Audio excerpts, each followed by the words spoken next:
Oh my God, guys, welcome so much. Welcome to the Sharpe Way. I am Larry Sharpe. So happy you came here this Monday evening. Again, 8 to 10, 2 hours of amazing conversation. And this time, what is so amazing is I have someone who I'm so happy to be with. I have the one and only Debra Altman is here. Hey, everyone. Thanks for having me. So happy to have you here. And if you want to talk to her, you absolutely can. I would like you, if you can, to call the number on your screen right now. What is the number again? I've actually forgotten it. 574, is that right? 427. I've actually forgotten. I have to get the number. There you go. It's right there. There we go. 573-427-5463. Give us a buzz. You can talk to her, talk to me. Probably more interesting to talk to her. It's fine. Because I got to tell you something, Debra. I am a Libertarian. I am. For those of you who don't know, Debra is the one and the only elected Libertarian in New York State. It's amazing. And out of New York City, which is even crazier. You would think that that's not possible, but it actually is true. In New York City, it's crazy. And I want to ask you a crazy question. I know you, and I know some of your background. And I know that there was a time in your life when you didn't even know what a libertarian was, right? It really wasn't what you were. Scratch that. That's boring. Let me go to tarot cards. Tarot cards. I want to go tarot cards. Okay. You used to make money tarot cards, right? Yes. Tell me that story. Okay, so like a lot of people, I had different trades and different jobs throughout my life. I've worked in national service. I've also done for-profit and nonprofits. But when I became a mother and I had to balance out my childcare needs along with my work, I decided to become an entrepreneur and take a skill that actually is part of my family tradition and go onto the streets as a tarot card vendor. Got it. Okay. And this was a way for me to make my own hours, my own pay, and my own schedule. So I went onto the streets with just a tiny little stand with my deck of cards and with a little sign saying tarot card readings. And I did this in Williamsburg, Brooklyn, and also in parts of Manhattan. And let me guess, the local government was so supportive of you that they immediately said, well done, I'm so happy you're making money and spurring the economy. And they in some way, shape, or form rewarded you for your awesome entrepreneurship and your value given to the community. Well, I wish that was the case, Larry. But unfortunately, during my time that I was actually making almost $200 a day. Nice. Just offering, like I said, a service voluntarily to people of New York City. Right. The police came and they started to threaten us with fines, with arrests, and with tickets because we didn't have what was called a vendor's license. Oh. Now, this was an issue in New York City that vendor's licenses are actually restricted where you can't even apply for them anymore. But if you don't have one, you're not allowed to become a street vendor. So it's literally a catch-22. I cannot go on the street and actually offer a product or a service, but I can't actually get the license that would require me the permission to do so. But hold on. So what if you were instead to sit on the corner instead and put a sign out and say, I'm hungry, please give me money? Well, technically, panhandling is illegal as well. Do they go by and stop those people? They did not. They don't. But they stopped the entrepreneurs and the vendors that were trying to make an earnest living by just offering products and services to the community, and they weren't harming anyone in the process. Gotcha. So you, of course, said, well, I respect that because the law is the law, and you were happy and you thought, great, yes, government's awesome. Well, unfortunately, I would like to think that was the case. I am batting zero here. Okay, go ahead. But because I have a child at home, and I didn't want to face being fined with tickets or arrests, that was something. About how much would that have been? Do you know what the ticket would have been? The ticket was $65 to $75. That's half a day's pay. That's a half a day's pay, and that was the maximum that I was earning. So I couldn't take that risk. Right. And unfortunately, you couldn't get the license. So what I had to do, unfortunately, to make ends meet, I ended up trying to go into the actual welfare system. And this happened for a very brief time in my life because I had no other options. No, I get it completely, yes. Not able to work for my own. And your child is also special needs, right? She is a special need child, and so I work around her schedule to make sure that I am home for her, to make sure that she's thriving in life. So she is my first and foremost priority. Sure. And so, like I said, but I do keep the roof over my head. So when I went into the public service, into the welfare system, and I applied for it, it was the first time I've ever applied for anything, and my taxes paid for these services my entire life, I realized how much of a difficulty it was for people who actually go and try to ask the government for help. Okay. And how it wasn't actually there to help us, it was there to maintain us. Yes, absolutely. Yes. So it didn't help me get out of poverty. It actually, what it did was it helped me further into it. And it kept me there with preventing a ceiling over my head, that if I earned X amount of dollars over this, they would cut me. But it also prevented me from having a glass any kind of safety net. You also couldn't have any resources or savings in order to qualify. So I couldn't earn up this much. I couldn't save up to this much. So there's a small little area where you can qualify for these services. And if you go up or down, you get cut immediately. So basically the system has made you either follow directly and stay poor or lie to the system. And that's what a lot of people unfortunately do. They lie to the system. They find ways around it. Right. And like I said, if people want to talk about numbers, the qualifications, the amount of maximum that you were allowed to earn at that time that I was looking was about $1,600 a month. Okay. Now, anyone who knows what New York City rent is like, Yes. that's about Yes. the price of a one bedroom. Yes. That's not food. That's not a car. That's not that's not clothing. That's not anything else but literally just the roof over your head if Right. you're the one that's providing that for yourself. The resources that you're required to keep, the maximum resources in all of your savings and checkings was $2,000. Wow. It's $2,000. That was it. So that was a qualification. If I kept more than $2,000 in any kind of savings account, which by the way is less than a month's worth of actual actual expenses, you also lost your services. So a lot of people want to blame people who fall into the welfare system, but it's not really their fault. Well, it's funny. You just gave me a reason why I remember. This is one of the reasons why you still find people, whether they're police hunting for civil asset forfeiture, whether they're thugs hunting for people, they fight in those communities because those communities have cash, because they can't have bank accounts. Yes. Because they lose their services. I have friends actually keep their money in their mattresses. Yes. Today. Yes. Just to make sure that they don't have that money in an account where the government can actually see that they have this. Absolutely. So the funny thing is, years ago, I used to sell Craftmatic beds. It's years ago. And it's a very important lesson in my life here. I was out selling beds, and they would give me a bunch of appointments, and I would go to houses, and I would sell these beds. These beds are relatively expensive. The cheapest one is probably a couple $1,000s. The expensive one is probably more like $4,000 or $5,000 or $6,000 if you get the expensive big model. I don't know if this is maybe 20 years ago, so I'm sure they're more expensive now. But back then, that was a lot of money, obviously, for someone to spend. And I would get appointments that were in wealthy neighborhoods, that were in poor neighborhoods, that were literally in public housing and all over the place. And I'd always get upset. I'm like, why you sent me to this public housing place? They're not going to have any money. Oh, my God, I'm not getting good leads, right? Oh. And one of my bosses said, Larry, don't you dare think that. You can't judge people, number one, by where they live. You just can't. You don't know. The guy who lives in a great neighborhood, that house might be empty. He might just want that zip code for his kids, and he doesn't even have a bed to live in, right? You have no idea. And I literally went to houses like that, where I'd go to a house, and it'd be in a ritzy neighborhood.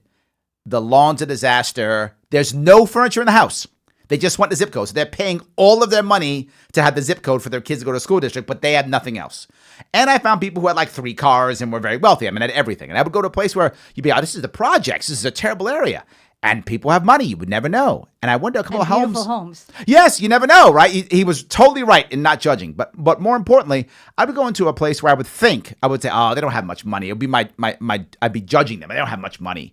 And then they'd say yes, and they'd go, like you said, to their bedroom and come out with $4,000 in cash.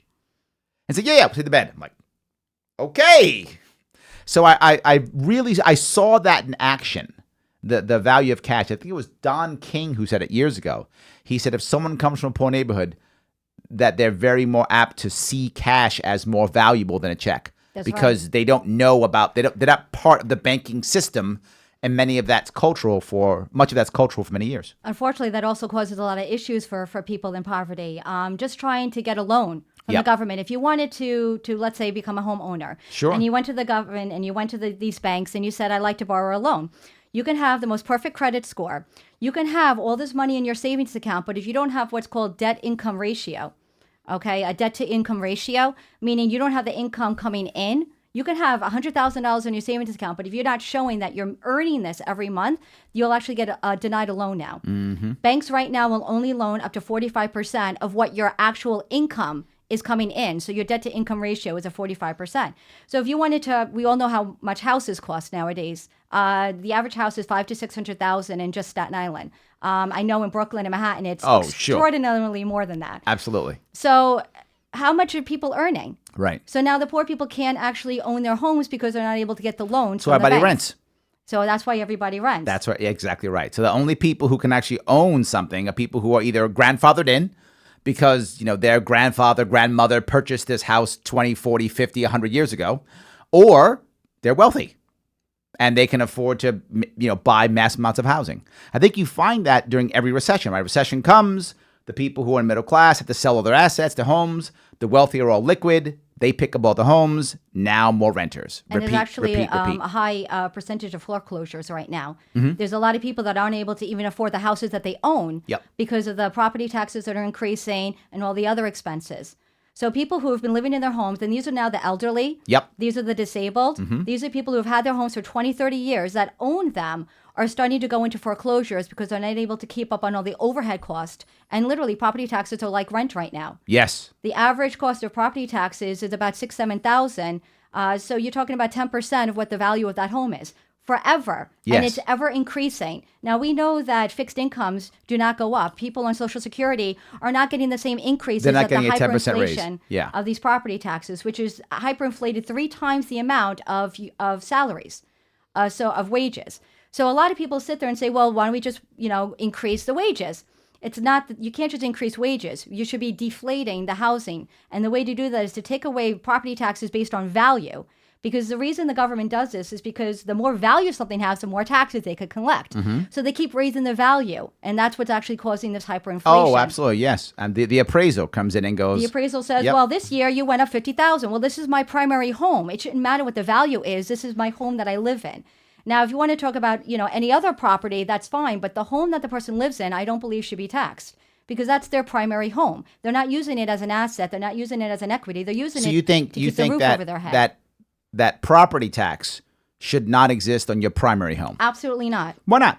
Because it's not that's your home that you live in. If you physically took the money, the time to own this home, it should be yours. Now, some people argue, well, then we should have some kind because property taxes are unfortunately tied into the education system. And for sure in New York State, I don't know if every state does it, but I know New York State does. New York, but not every state does. So there are ways that we can actually adapt other states and how they find a way around that in order to still provide their roads and their schools. But I always said that if you wanted to really not just go extreme and abolish it completely, it should be a flat land tax.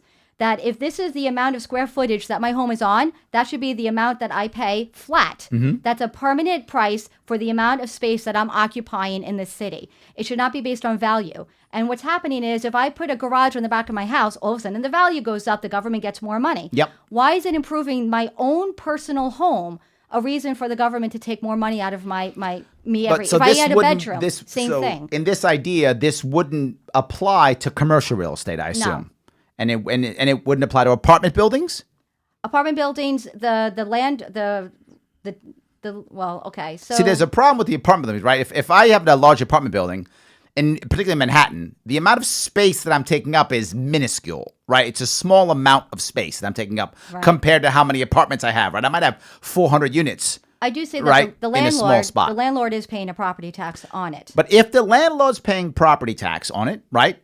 Then in reality, aren't the renters? Because they're paying the rent. Of that. So the landlord, as his property tax value goes up, that's what raises your rents. If you were to lower the property tax or you keep it flat, well, then that's an easy way to keep all your rents flat as well. And so the way to naturally do rent stabilization is to keep the taxes stabilized. And so by keeping the value of that property that he's renting out, on a monthly basis or a yearly basis, whatever the lease is, in order for him to maintain those prices, would to keep him also as a flat tax.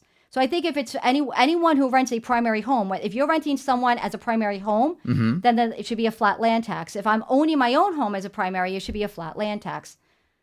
So that would be, particularly in New York State, I mean, that would be a massive decrease in revenue, right? I mean, imagine all the property tax and land tax that we have in New York City, New York State. If we did that, right, massive decrease in revenue for the state. There's other ways that we can gain revenue, and we can do it without taxing someone's home, which is literally life, liberty, pursuit of happiness, pursuit of property. So those things should not be taxed.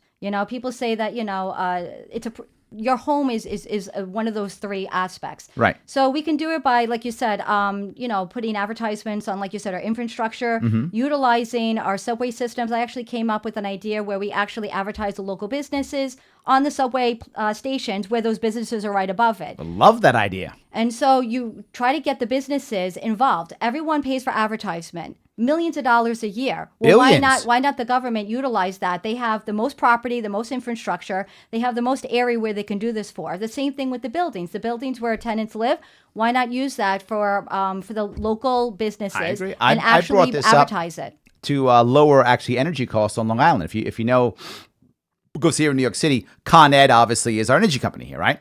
Who does Con Ed compete with? I believe it's a monopoly. That is correct. It's a monopoly, yes. So why in the world does Con Ed have an advertising campaign? Why do they have Con Ed inside of their trucks? Why don't they have Eat at Joe's or McDonald's or buy Nike shoes or insert thing here? Why don't they have those things? Oh, cool Sharpe shirt, right? Why don't they have that on the side of their trucks? That would be amazing, right? They could do that, and then whatever revenue comes in, since they're basically a government-funded monopoly, a government-sponsored monopoly, the government can then step in and say, if you take this money, you must put us directly towards lowering the energy costs. They actually have trucks right now that have digital signage on the sides where they can actually rent out. And now how much exposure is in New York? There's 9.5 million people here, Larry. That's a lot of exposure. Whole lot. And a lot of competition when it comes to businesses. And there's a lot of money in advertisement. So why don't we utilize that and actually try to bridge those two things by the government actually becoming the ones that advertise for these businesses? It helps the businesses thrive, and it also pays for a lot of the resources and the infrastructure that we need. Yeah, but then we can't control people, Deborah. Did you think about that? I mean, it's kind of a downside. I don't get to control people. Well, advertisements actually are a way of manipulating people. Oh, I feel much better products. now. Okay, good. Now I feel better, but it's still some control involved. There is Awesome. some control involved. I love that. Very good. But it's really their choice in the end. So one of your big issues and one of the biggest reasons why you actually ran for this education council seat is education. Yes. Right? One of your biggest issues. You have been very concerned about that. And I've mentioned many times when I talk about education, how the system is broken. We've got to fix the system. It isn't just, giving some kids services, which is what I hear all the time. You've got to give the kid services. And then once you give the kid services, it's over. Now, magically, your kid is perfect now because we gave your kid services. Very rarely is there actually a system to monitor the kid to really see if they're actually thriving with the service, to see if it was the right service or the wrong service or the service provider is good or not good. I think I see that constantly. Am I right here? Am I wrong here? There are 1.2 million people, kids in New York City right now that are K to 12. Of that, 180,000 of them have what's called an IEP, which is an individualized education plan. This is something that allows that child to have an individual plan for services, like you said, occupational therapy, visual therapy, counseling, things that they need in order to thrive in the public school system. I do think it's a wonderful program because instead of having this cookie cutter education, we're actually saying that this child needs an individual plan to make sure that they're thriving. It is evaluated on an annual basis, and the parent can open up their IEP at any time to reevaluate if their child is not being successful. So there are checks and balances into this program, but there are also a lot of issues. Each school evaluates the children on a different basis. A lot of these services are being denied. It does take up to 60 days for this IEP from beginning to end to actually happen, which is 1/5 of the child's school year. So there's a lot of time involved in applying for this, and it's also a very complicated process. Any parent with a child in special needs understands that it's almost like understanding legalese. The standard of operating procedures for special education is this thick. It's about 130 pages. I actually brought it with me so I could visually show it to everyone. Go grab it, please. Grab it. You got it. Let's do it. Okay, so this is the standard operating procedure. This is what a parent would need to know in order to understand their child's educational needs in public school. And I'm sure they all read that thoroughly. Oh, of course, in detail. Well, like I said, this is not something that's given to the parents, and that's another issue. When a parent opens up their IEP, they're given a basic set of laws, and they're literally just cookie-cutted taken out, and here you go. They're not told about the process. They're not told about, the timelines. They're not told about where to seek help. They're not talked about advocates. They're literally kind of almost just thrown into it. And when you sit at your meeting. But my worry about that is, and look, I've only had one real time when I was really fearful for one of my children, and she almost passed, right? It was a real tough time. She had to go to the hospital. And I remember, the mindset of myself and my wife, it wasn't the best mindset, right? We weren't thinking as clearly as we could have been thinking, right? We were in panic mode. We were in, oh my God, my child might die mode. I can only imagine that if your kid has special needs and now school starts, you probably go into a semi-mode like that. Like, how do I make sure my kid's going to go do well? Is my kid going to be okay? And I would assume that a parent may not be in the right mindset. Am I wrong? A lot of parents of special needs children, every day is a survival. There we go. These children have special needs of a wide range of genetic disabilities, biological, physical, mental illnesses. Some of them are medications, some of them are not, but every single one of them is unique in how do you care for them. And so every day you wake up and you just do your best for that day. Sure. And like I said, each one of them, you have to research and understand these disabilities and understand these disorders and understand how it is. You kind of have to be your own advocate, your own specialist. So that's what ends up happening is the parent is by far the best advocate for their child because you know your child every day, what they're capable of and what they should be accomplishing. But like I said, when you go into the school system and you're trying to advocate for that child, you're met with literally policies, regulations, procedures, and it's a lot of complicated paperwork. It's almost going into court, but you're by yourself and you don't have a lawyer next to you. Now, when people go into family court, and I've advocated for this, they're assigned a lawyer. No one expects someone to go to court and represent themselves. They're not. If you are low income, you are automatically assigned a lawyer. But for a parent of a special need who's trying to get services, which literally is a legal process, they are left alone. So I've actually tried to advocate where every parent should have the opportunity to have an advocate by their side. Now, there are nonprofit advocates out there and for-profit advocates, and there is a parent member program that a lot of parents don't know about where they can have a parent who's been where they have been. Almost like a mentor. Like a mentor to go with them.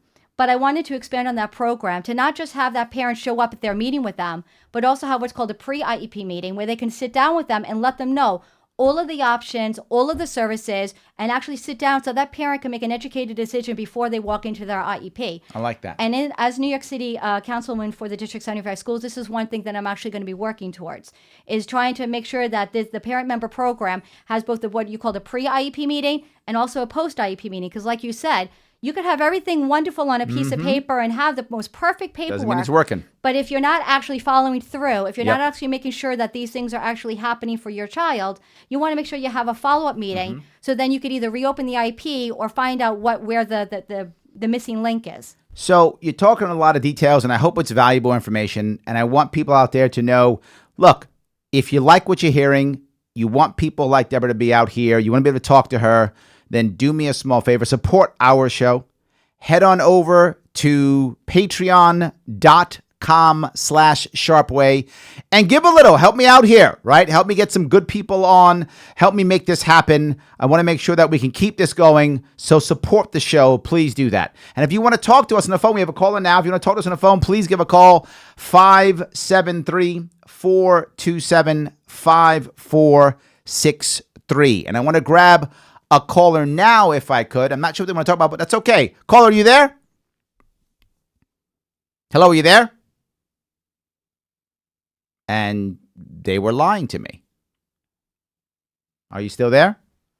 And we've lost her. I was lying to you then. We do not have a call. I was lying. Okay, so let's continue if we could. So I know you are concerned about special needs. It's a big deal for you. You're not supposed to be who you are. You're a New Yorker, New York City. You're a single mom, special needs kid. You are supposed to be a screaming liberal Democrat.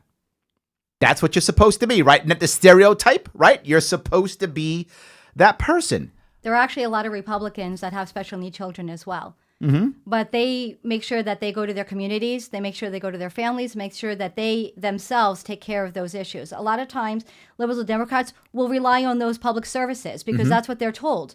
But being born and raised in New York City, you are indoctrinated to believe that the government is the way to solve all my problems. Absolutely. Yes. And that we are told that our taxes go to all these programs that help all of these people, and that is your service, that is your contribution, that is how you donate. You donate by giving taxes to the system. Yep. But I am there to tell you that the taxes do not go to the people that it's supposed to. It goes to bloated overhead. Yes. It goes to administration. It goes Yep. to salaries. It goes to facilities. But a lot of it doesn't. It's like trickle-down economics. It doesn't actually get down to the bottom line. It doesn't get to the teacher. It doesn't get to the classroom. It doesn't get to that student. Some of it does. Right. You know, but you have to argue and fight for that and make Got it. sure that that money actually is going towards your child. And the position you have actually is not paid. No, I am completely unpaid.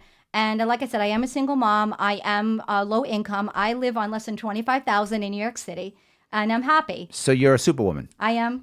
You are super. Yes. I'm fiscally responsible. I love know that. how to live on less. And, you know, like I said, I'm not on any government programs right now, even though I did fall into the poverty system at one point, which, by the way, only gave me $60 a month.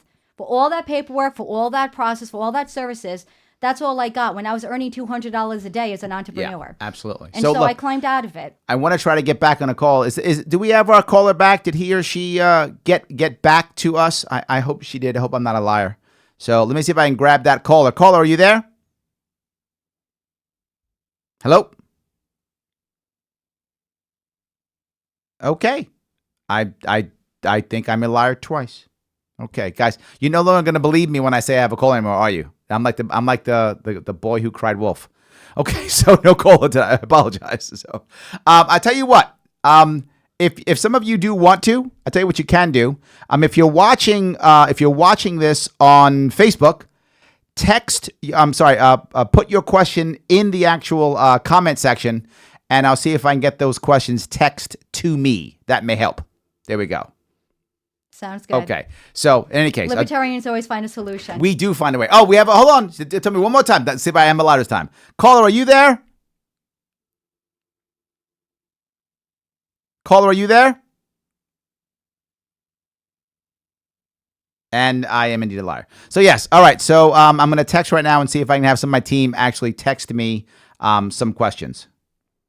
While we're doing that, I just wanted to let people know that although this right here is 130 pages in a very complicated process, the New York City does actually offer a family guide to special education services. And this is something that every school should have. And this is something that you can get that actually help you understand the complicated process in order to get your child an independent, individual education plan. So I tell every parent that to look for this. This is not mandated or required to be sent, but this is something that they issue. And I'm trying to make sure that this is actually something that we give to every parent upon their initial application of the IEP. So they have this guide so they can actually understand the process before they get into it. Awesome. I love that. I want to go into something else if I could. And as I know you're in education, where's your take on this? Meaning, not just special needs, high school going into college. This to me has been a very big deal, right? We're prepping our kids to go to college, or are we? Or should we be? I'm so unhappy with what we have now, which is every kid has to learn ELA and math so they can go to college, because that's the way of doing things. Pass tests, go to college. And we're not thinking about this at all. Well, that's the common core of the standardized testing that we're requiring all of our children to go through. Mm-hmm. What's happening is it's a one-size-fits-all. You must be adequate and proficient in these things. We don't care about any other trade or any other skill or any other profession that might be out there. So we're not actually setting up our children for any other profession other than the ones that standardized testing would actually be for. That's exactly my problem. And not every kid, to your point earlier, not every kid's going to be a cookie cutter kid. No. Right? Some kids, it's probably the perfect answer. I'm sure for some kids, this is exactly what they should be doing. It works perfectly. But for others, what are we doing? We're just making things worse. All right. I'm going to try one more time to see if I can get a call in this time. All right? Guys, let's see if I can do it this time. I'll try to get a call this time and see if I can do it right. We're going to try to get a caller and see if we can get him in. Caller? Are we there? Yeah, I'm here. There we go. We got it. See that? I'm not a total liar. How are you, my friend? Hey, Larry, I'm doing great, man. I wanted to say, I wanted to call in because I'd been wanting to talk to you and Debra both at the same time for a long time. There we go. Now you got us both. Hey, moving forward, I know the 2020 election for president's right around the corner. Yep. Deb's running. She is. She's running. Right. Yeah, she's running. My election for county commissioner here in Indiana is in 2022. What is your guys' viewpoint on cybersecurity moving forward for Libertarian candidates as myself, Debra, and Larry, even if you run again in the next couple of years? What is the viewpoint on cybersecurity, and can it be considered a vital or viable topic for any election? I think, if I may, I think cybersecurity is a huge issue. In fact, I think in my view, it's completely underrated. Totally underrated. We are talking about things like terrorism and nuclear war, which are all important. But what's the odds of those happening versus a cyber attack? Cyber attacks happen against our country literally every day. We are doing them every day. They happen commercially, literally every day. They happen in our homes every day. This is a true threat. Tommy, you've hit the nail right. This is the number one issue, because here's the issue. The odds are, if China wants to attack us, or Iran, or insert bad guy, they're probably not going to drop a bomb on us, because that has an actual, signature. They know who it is. We're going to retaliate, right?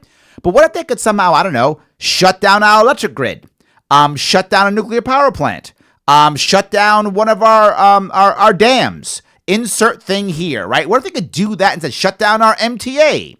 That would be devastating for us, and probably they'd be able to cover it because cyber is easier to cover. So they probably could cover their tracks. They could probably hire cyber mercenaries out of Eastern Europe to do such a thing. I'm not making this up. This happens. We've done this to Iran already.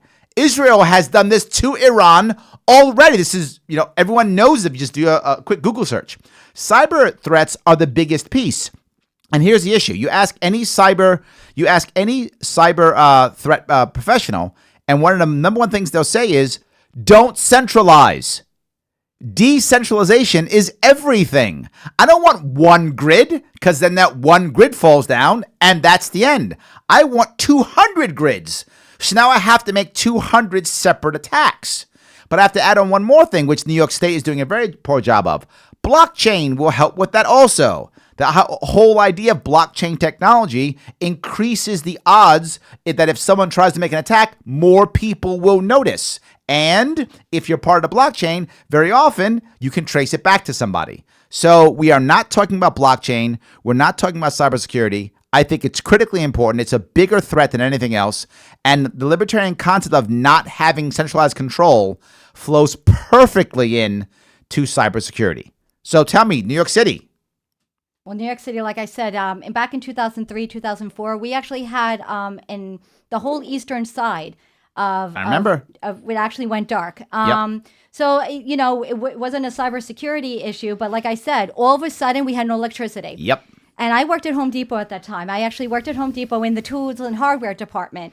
And all of a sudden I was on break, and all the lights, you're talking the street lights, you're talking everything just went dark. And so all of a sudden you had that moment of, oh my goodness, now you have an entire city that literally depends on every day for their food. Yep. People don't cook, they go out, they drive, they use transportation. Like Yep. you said, everything was just a stop. I remember that clearly. We had such a panic at Home Depot. We had to shut our doors and literally escort each individual customer to the place that we need. Now, we had backup generators. Thank God we had something that actually backed up our systems. So not every store did. Yep. Hospitals had backups to Yes. their system, but they were emergency generators. Not everyone has that. I had friends that were living in tiny little cubicles in Manhattan in these apartment buildings, and they had literally no way to get out. They had I had one actually walk because he couldn't get onto the subway system, had to walk to the ferry. And where did he come? To Staten Island. Yes. Because he knew I had a car. Yep. He knew I had a home. He knew I had a gas stove. Certain things that you don't think about. Remember, how many Absolutely. people have electric stoves? They couldn't even cook. I was actually cooking meals for my building, making them coffee, and I had all of my dry goods and all of my canned goods. You bring up the best point, right? Where was all the looting? There wasn't any There looting. was. This is New York City, guys. And there wasn't mass looting. There wasn't mass killing. And the cops weren't doing anything. You know what the cops doing? They were directing traffic. How do I know this? I was actually in Jersey when this happened. Okay. And the reason why I knew what happened with that is because the radio I was listening to skipped. The 7-second skip hit. And that's when I was like, why would a 7-second skip hit? Oh my God, no electricity. The generator had to pop back on. So that's how I figured out. Then my wife calls me and goes, oh my God, there's no electricity. So what do? I have to cross the George Washington Bridge. True story. I get to George Washington Bridge. There was all cameras then. Well, the cameras are all off. There's no cops. So people are standing. This is going to sound terrible. I'm admitting something terrible. Hopefully, statute of limitations is over. People are sitting in line to pay. I just went right through because what are they going to do? They got no camera. There's no cops around. I just ran right through, and I went over 100 miles an hour across George Washington Bridge. Because you could. Because I could, no cops. So I literally went across 100 miles an hour across the GW Bridge, came down to where I was waiting for my wife. We actually had a plan. My wife was working in the city, and we had a plan that if anything happens bad, you walk across the 59th Street Bridge because I live in Queens, and I'll be waiting for you at the recruiting stations. Contingency plan. That was my plan always. So she couldn't talk. Everyone was on the phone. So I simply got there, waited. She had 2 of her friends came by. She said, "Don't worry, Lara will be there." I took all 3 home that day. They knew I'd be sitting there. And that was another thing. The cell phones, none of them were working. They didn't work because yes, absolutely. So now all of a sudden you have your loss of communication, you have your loss of your infrastructure, you have your loss of your buildings. All the food stores were starting to have their goods start to go. And this happened, like I said, in some places it was almost a week. Yes, that's right. Absolutely. So the first couple of days, everyone panics. But then after that, you start to realize, like, you can't sustain this much longer. Absolutely. Well, luckily, I had a full tank of gas in my car. I was actually able to get around. Yes. But I had friends coming to me in that need. So like I said, when it comes to cybersecurity, you have to understand that things like that can and will happen. Yes. And they have happened over time. Just in California right now, we have how many people have no power right now? That's right. They shut it all down. They shut it all down. That's just right. like that. Yep. So even if it's not an attack, it could also be intentional. Yes. Or worse, they take advantage of a bad thing and then multiply and wouldn't even notice. And now you have people... Right? Because now someone has... The grid says, well, shut this down. Then it's an attack. You shut 6 or 7 or 8 around. Nobody even notices. And that's actually a big issue against monopolies as well. Absolutely. Yes. Decentralization. It is. Tommy, did we answer your question? Yes, sir. I know now where I'm going, and I know how I'm going to set this up. So, Larry, Debra, I appreciate it, and man, it's great to hear from both of you. With the 3 of us, don't get to talk nearly as much as what I'd like. I would agree. All right, my friend. Thank you so much, Tommy.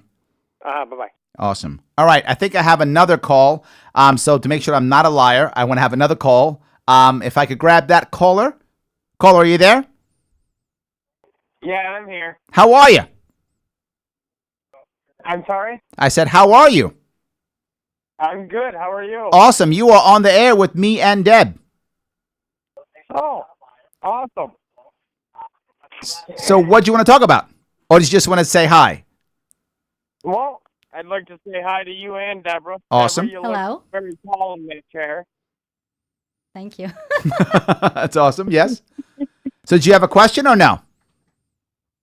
Well, I am doing some stuff for parents in my area. I wanted to get back to the school thing. Go ahead, please.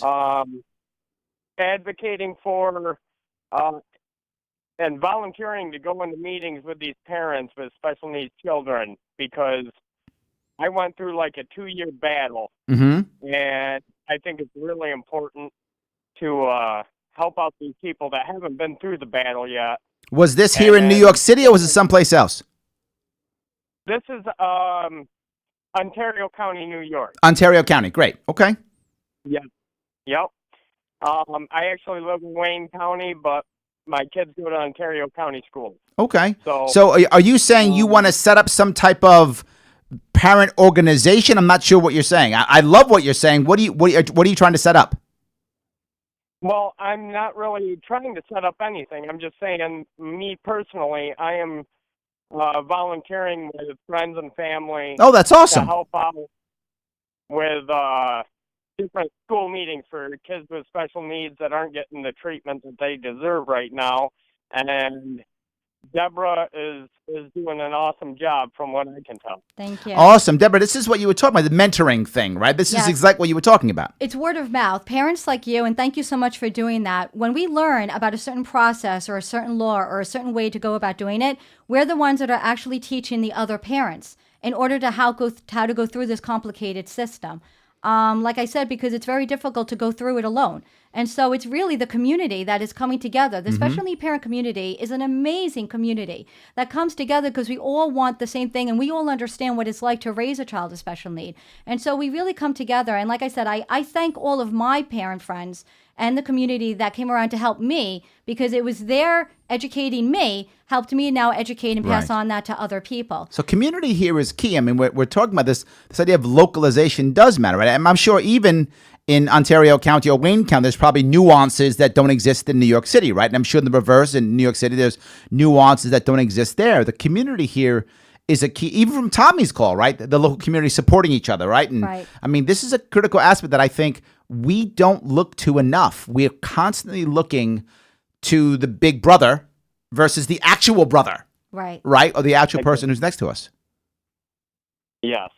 Yep. And that's exactly the point I want to get across is that we can do this on an individual level. We don't need the government. We don't need the school boards telling the parents how to take care of their children when their children are missing the things that they really need in that point in life, whatever it may be.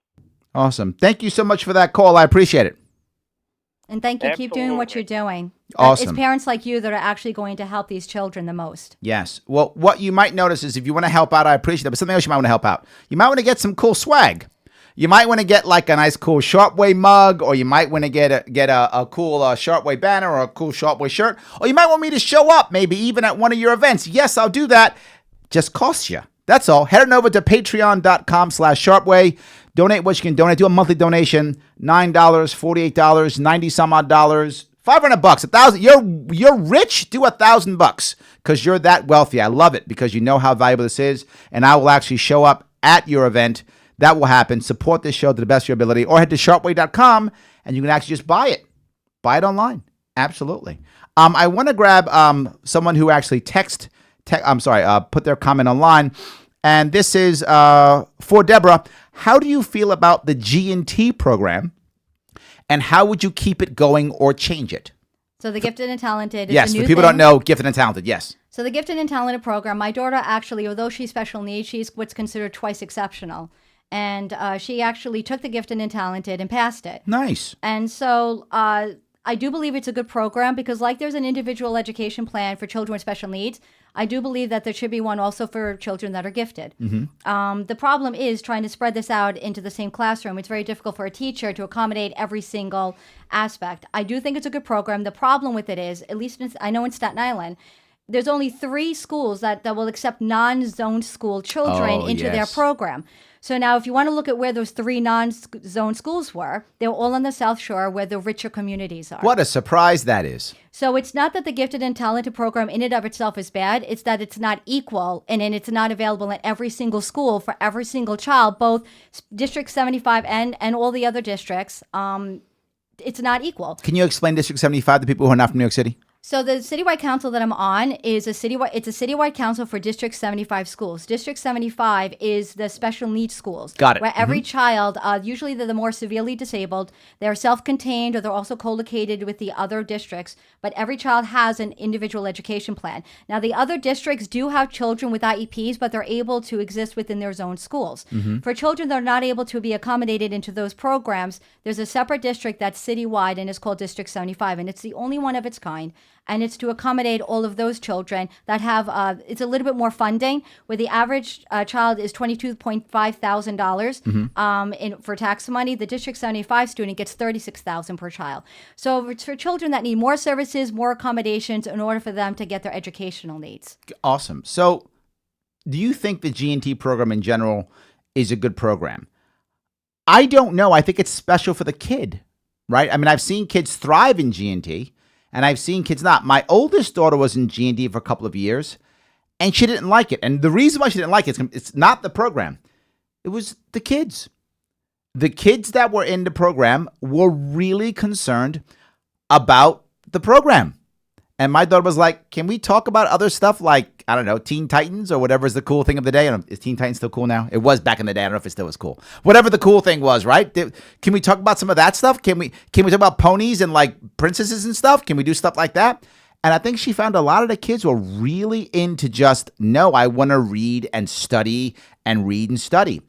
And, you know, I think that's good again for the type of kid who's good for that, right? My daughter's not that kid. That's not who she is. It's very academic. Yes. And when we actually looked into the programs, because like I said, my daughter did qualify, the reason we did not choose it is because I wanted my daughter to have a well-rounded education. That's why I pulled my daughter out. Exactly the same reason. I pulled her out because she wasn't getting that. She was getting academics and she was getting nothing else. And I wanted her to be a socially rounded kid. And she wanted it too. It wasn't just me. I didn't decide that. I'm actually a very libertarian parent.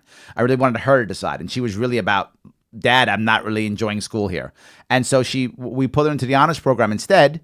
Which is another program in schools. I Yes. think the more options in school, the better it is for the children 100% to choose I agree. them. So like I said, the gifted and talented, I believe it should remain. The biggest issue they're having is that there's disparity of the availability for which students can be in it and which schools offer it. Right. And so like I said, if every school had, now my daughter's school does not have a gifted and talented program. You know, there's a lot of other schools on the island that don't even have the program for the child to even apply in Right. their zone school. Right. So if we were allowed to have that option and have an honors, a gifted and talented, just like we have in every school, there's a special need class, and every school there's an ICT class. The more options per school, and making sure every school has the same options, regardless of district, regardless Right. of zoning, then you'll see that there will be a lot more opportunities for every child citywide. Good. I think the issue is that we're picking and choosing which neighborhoods have which programs, and I think that's can the imagine. issue. Let me grab, if I could, another call. We've been good. We've had 2 in a row that actually worked. So let's see if we can get one more here that will actually work. I want to grab a caller. Caller, are you there? Hello? Hello? Yes, you are on the air with Larry and Deb. Hey, how's it going? It is going good. Who are you, my friend? Tell me your name. My name's Robert. Hey, Robert. What's going on? I was just calling in. I was excited to ask you guys, kind of in a similar position as Debra, like to run for office as a libertarian. What would be your suggestion for a first step? So you're saying you're asking if you were to run for something like a city council position as libertarian, what's the first step? Is that what you're saying? Yes. Oh, awesome. Debra, go ahead. Well, like I said, my process of applying, like I said, and actually running was 3 easy things: pathos, ethos, logos. And for anyone who doesn't know what that is, That's not easy. It's not easy.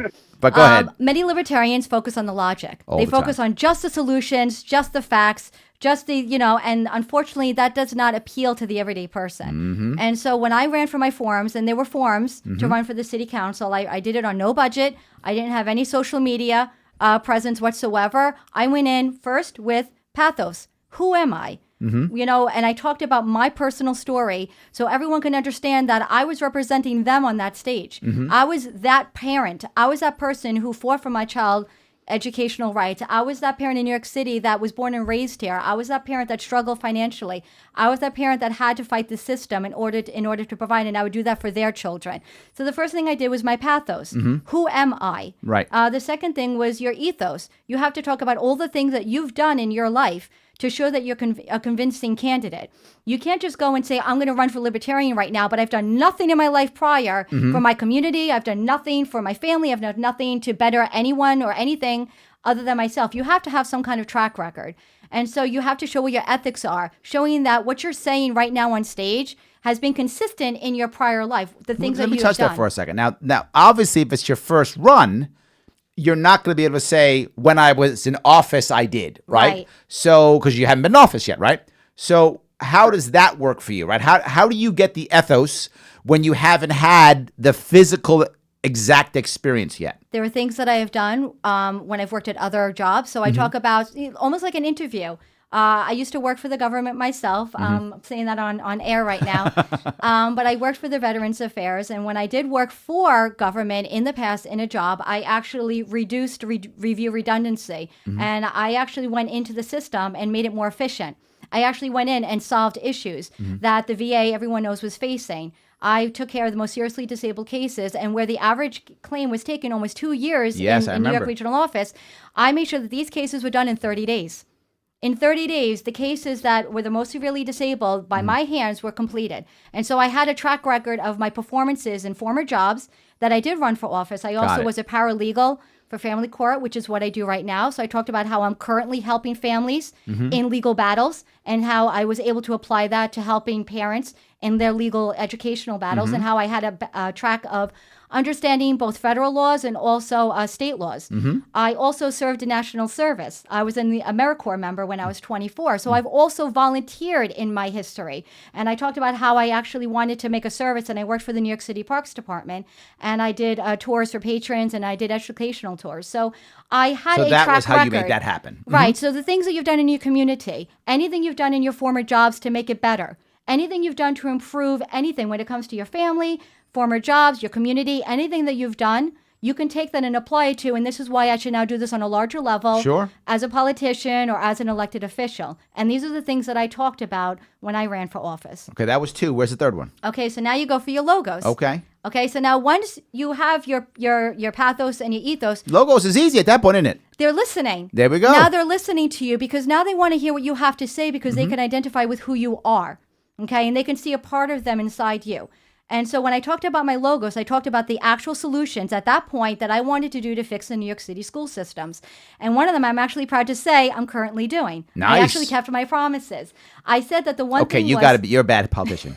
You kept your promise? What's wrong? I kept my promise. Oh, my God. But like I said, the one thing I said was there's so much information out there, but there's not one place. There's so many resources in the community, but we're all finding out word of mouth. When you go online, where do I go for a therapist? Where do I go for this? Where do I go for an organization? Where do I go for an activist? Where do I go for an advocate? Where do I go for all these things that are out there for us, but the parent doesn't have the time to look for it or to know where to recommend? And so I said there should be one place where all the community resources are for that parent to go to. One place where they have everything in their local community. And I'm actually proud to say that I did launch my own personal website that will have a one-stop shop in categories in the 5 boroughs, all the different resources that are in your community. It's a shell right now, but what I'm going to start doing in the next few months is actually filling it with those local resources. And how much did it cost the taxpayer? It costs absolutely nothing. Oh my God, you are a terrible politician. This is a free resource, and it's www.specialneedresources.nyc. So you actually had a solution that worked, you kept your promise, and you did not increase taxes. You know you're in the wrong city, right? I mean, this is just not how it works around here. This is what a libertarian looks like in office. There we go. I love that. That's what I want to hear. Oh, I love that. I'm so going to steal that. Say it again. This is what a libertarian looks like in office. There we go. That's what I want to hear. So amazing. All right. Did that answer your question, my friend, or no? That did. But the one thing I want to bring up, if I could, is the key part is she went out to the forums. I know we talked about what she did there, but the number one thing, you got to show up. We have a problem in our party. We have a bad culture in our party, and that is, I'm going to run for office. So what do? I put my name on a ballot, and I sit at home and do nothing. Or I go on Facebook, and that's all I do. Not that I'm against social media. It's nice. It's great. It's nowhere near enough. It's a nice add-on. I like social media. Look, I'm on it now. I'm happy to be on it, but it's not enough. You got to be out there, shaking hands, kissing babies, meeting people, talking in front of people. And those of you who saw me run, you know that I was doing over 30 events every single month when I was running. Actually, I'm going up again this Friday. I'm heading up north, 3 days in upstate New York. I'm going to be in, Gloversville, Liberty, good name, Homer, and a bunch of the places in upstate New York. So you got to get out there and meet the people. That's the critical piece. Get out in front and do it. Was that helpful? That was very helpful. Thank you. Awesome, my friend. Have a good night. Good luck. You too. Yeah, so look, if you guys like this advice isn't free. It costs us money here, guys. You got to help us out. Heading over to www.patreon.com. Yes, I'm old. I said www. Shows how old I am. /Sharpeway. Yes, /Sharpeway, and give to the best of your ability. Help us out here. Help us keep this going and get some cool swag. You can get mugs, shirts, all kind of cool things. Absolutely. So can I keep going to a phone? Is that okay? Absolutely. All right. I want to go to another phone call if I could. The phones are rocking and rolling, so I want to get them while I can get them. So we have another caller. Caller, are you there? Hello, you there? Yes. Hi, Larry. How are you? Hey, how are you doing? Can you tell me who you are? Yes, I'm Melissa, and I'm in Olean. I actually saw you when you were running for Don't curse president? me. Don't curse me. No, governor, don't curse No, me. Yes. governor. Maybe I'm wishing. It's wishful thinking. Thank you. Thank you. But yes, I saw you when you were running for governor, and you came to Olean for some events. Yes, absolutely. I've been there at least 3 times already. Yes. Absolutely. Well, I had a question. Mhm. I haven't been involved in the educational system since about 1999 because I don't have any children. And I graduated in 99 before they had the Regents requirement. Mm-hmm. When I went to school, it was an option. You could go for a basic diploma or a Regents diploma. I remember that when I was in high school, same thing.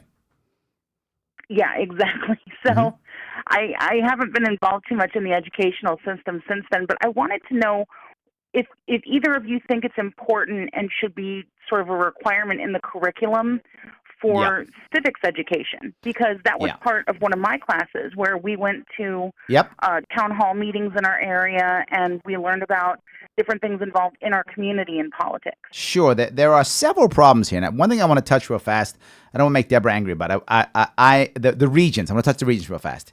Here's what has never happened ever. You're in a job interview.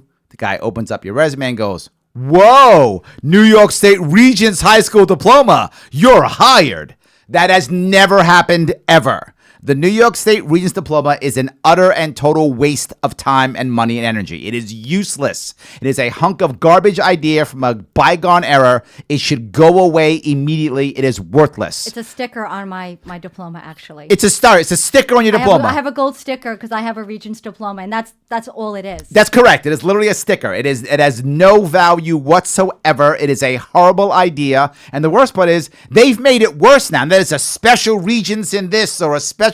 New York State's doubled down on a absolute hunk of garbage system. Instead of erasing it, they've doubled down on it. It's a waste of time. Why it bothers me and why I say it is because we spend so much time focusing on ELA, math, getting Regents. That's why you don't have things like Civics and home ec and Sharpe. That's why you don't have those things anymore. You don't have them because they've got to focus on what they believe is the core, which is stuff that doesn't teach you how to be an adult. It teaches you stuff that a computer is going to know 10 years from now anyway, or stuff you're never going to use versus how to be an adult. Melissa, you're 100% right. I really wish schools would teach civics, like why voting matters or doesn't matter, how parties work, what's the difference between a local government and a state. Most kids, you ask them today, they don't know the difference between a mayor and a governor. How do I know? I ran and people didn't know what the governor did. They had no idea. Most people, this is true, can't name the 3 branches of government and don't even know there's different ones at a state level. All these things are critical. I agree with you 100%. If I had a choice, I'd rather teach a kid how to balance a checkbook or read a credit card statement. I mean, all those things would be far more important than, I don't know what else, reading yet another book that is going to be on Kindle by the time they're, 25. So that's my opinion. You have to wait. Please, Debra, go ahead. I do want to say, though, for any parent that homeschools, and there are a lot of parents right now that are currently homeschooling because of the vaccine mandate that happened, and I am in touch with a lot of them, they are actually taking control of their children's education. And there are programs out there that do teach ethics and do teach physics and do teach economics. The Tuttle Twins, actually, which is an amazing children's series of not only books, but they actually have now also an online series, and they teach economics. So you can actually understand, how things work and how things. So like I said, there are ways that even though the school system isn't teaching these things, the parent can still, you're still the parent. Right. You can still teach these things. My daughter does not get the amount of education that her brain can absorb in a 6-hour day. And my daughter, like I said, she is so bright and above her school level that she's actually doing algebra and calculus at a 4th grade level. And so I'm actually accommodating on top of her school education by doing extra homeschooling at home for her. And so this is something that I'm sad that a lot of parents, they expect the school system to do all of the education of life. Good point. But when my daughter comes home, she watches me cook. A lot of parents don't cook anymore because unfortunately they're too busy working. Right. And so there's a lot of takeout. So they're not learning these skills at home. It's also Netflix. I mean, really. I know. Well, YouTube is a big thing. Yes. But like I said, there are certain things that, as much as I would love the schools to be teaching art, music, I did shop at home, and that actually, I got a degree in restoration of antiques and furniture. Oh, look at that. On my bachelor's level. So I actually took the shop in 7th grade, with my little, whale, stapler or whatever it was. And I actually applied it to actually getting a higher degree that actually gave me employment. I actually have a trade degree. So I wish that these schools were teaching these things, but just because they're not doesn't mean that the parent can't. Well, you brought up can enrich several your points own here. child's education it's funny. at home. Just this weekend, I tend to watch in the morning. I will often watch Sunday mornings. I'll watch Fareed Zakaria's show on CNN. It talks about global issues, right? And so my daughter, who's 15, will sometimes watch it with me, and we'll have conversations on things. Just what you said, right? She'll say, "Is that true? What about this?" And we'll pause and just discuss what's happening in the world, so she can kind of understand what's actually happening in her world, versus just whatever a book will tell her. I completely agree. But you brought up something else which is really important. Homeschooling is so underrated, and homeschooling, sadly, people are homeschooling their kids for the wrong reason. They're homeschooling because of the vaccine issue versus because they're deciding it's the right answer for their kids, right? And it's the wrong reason. Don't get me wrong, if you want to homeschool your kids, please go ahead. I'm just saying that's the wrong reason to do it, but right? It's becoming a blessing in disguise for many It parents. is. Because they're realizing all of the things that their child was not learning in the public school system, because like you said, it is so cookie cutter, just learn these X amount of subjects, where the things that we learned growing up, art, music, shop, I had home economics as well. Absolutely. We don't have those anymore because they're forcing so many things because of the standardized testing. Absolutely. And so it's becoming a blessing in disguise. As hard as it's difficult to transition it is for them, I do believe that this is something that could be actually the direction for a lot of parents who want to take back the control of their child's education. And make sure that it's more enrichment. And the other issue to remember is, if we as New York State government, we should be saying, look, let's not punish the kids who are homeschooling. Remember, my whole plan for education was, if you pass the test, you get a degree. Whether you were homeschooled or private school, public, didn't matter. But as you know, in New York State, if you homeschool your kid, all you get is a GED. Right, New York State, some of you may not know, New York State will not give you a high school diploma if you homeschool. GEDs you could still go to college with, though. I know, but no one really even looks at high school anymore. But it's just an insult. No, it is. That's all it is. You're right. You can be just successful with a GED or without. It's just an unnecessary insult. And there's no we should be, if people want to homeschool their kids, we should be like, awesome. Here is a bit of a tax break. Here is some benefit, because now I don't have kids in my public school system. We're saving $22,500 per child. So give the parent some of that relief. And not only does it save the taxpayer, that child gets a better education. The parent ends up having more control over their child. And the kids in public school get better education, less kids. Because there's less kids. Now, there is an overcrowding, just, to piggyback on that. I wanted to explain that even though New York State as a whole is losing 100,000 residents, over 150,000. 150,000 now. It's getting worse. It's getting worse. New York City is actually increasing, Larry. We're actually losing now. We're starting. New York City is losing population but gaining students. We're gaining students. Yes. Well, that's what I was going to say. There's actually becoming more and more students every year. And so, like I said, it's something. Manhattan had 32% increase of children under 5. Yep. So they're all going to be flooding into these schools. Now, I wanted to say that although the housing market, we're able to build up houses because they're private industry very quickly, we're not able to build our roads or our schools as quickly because, unfortunately, there's a longer bureaucratic process for that. So what's happening is there's an overcrowding of all of our schools citywide, where these classrooms are having 30, 40 kids in it per one teacher. I know. We're now having difficulty of teachers actually retaining them. My kids are now both in public school. I know. So, like I said, you realize that not everything is a separate issue. Everything is really connected. Absolutely. So, I'm sorry, Melissa, we went a little bit off, but did we answer your question at least? Well, yeah, absolutely. And just to add to what you guys were saying about schools don't teach things that teach kids to be adults. Yes. When I was in school, we actually took a class that taught us about parenting, that taught us about balancing a checkbook, budgeting, things like that. And it was sort of like home economics, but we didn't do any cooking. Yes, exactly. Well, home economics wasn't supposed to be a cooking thing. It was supposed to be exactly that, home economics, which included balancing a checkbook or sewing, everything. Yes, everything that would, how you would survive in a home, how to keep a home. It was all those things, right? Which for many people included cooking. But when I was a kid, we were still very much, home ec for girls. You go cook. We got boys got to go do shop and make wood stuff. We were still thinking that way, which was silly. I wish I had taken home ec. Plus, the smart boys hung out in home ec because all the girls were there. See, I was trying to be too macho. I should have been smart and hung out with all the girls in home ec.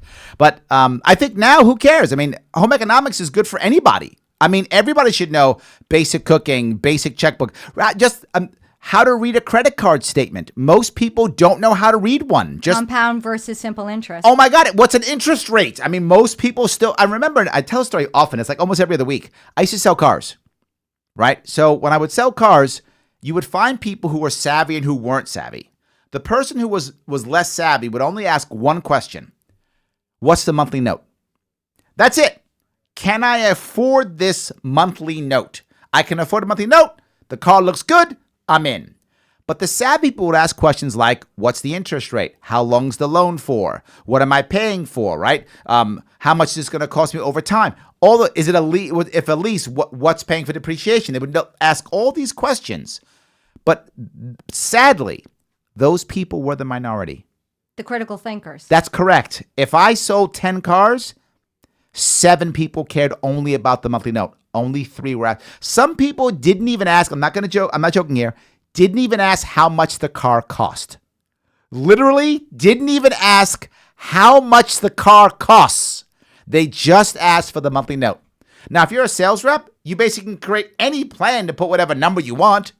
You want $300? That's a 5-year plan. You want $400? That's a 4-year, whatever. I mean, you could make a plan and at any price. And many people didn't get it. And I would offer the price because I thought I was supposed to, I should. And they'd go, okay. And they would literally, I'm not joking, move the paper out of the way to get to the monthly note when I'm trying to show them what the loan deal is. They didn't want to see it. They just wanted to see monthly note. I'm sorry, it's off topic, but I'm making your point, aren't I, Melissa?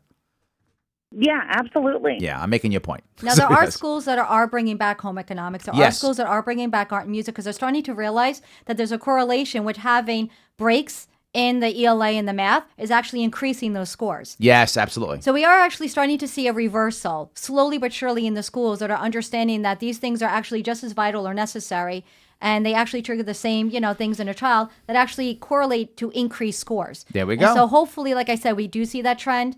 But like I said, anything that, the school isn't doing, just remember, as a parent, you can always teach those things to your child. Take that time with your child and spend. Show them cooking. Show them how to balance a checkbook. Bring them to the bank. My daughter has gone with me voting.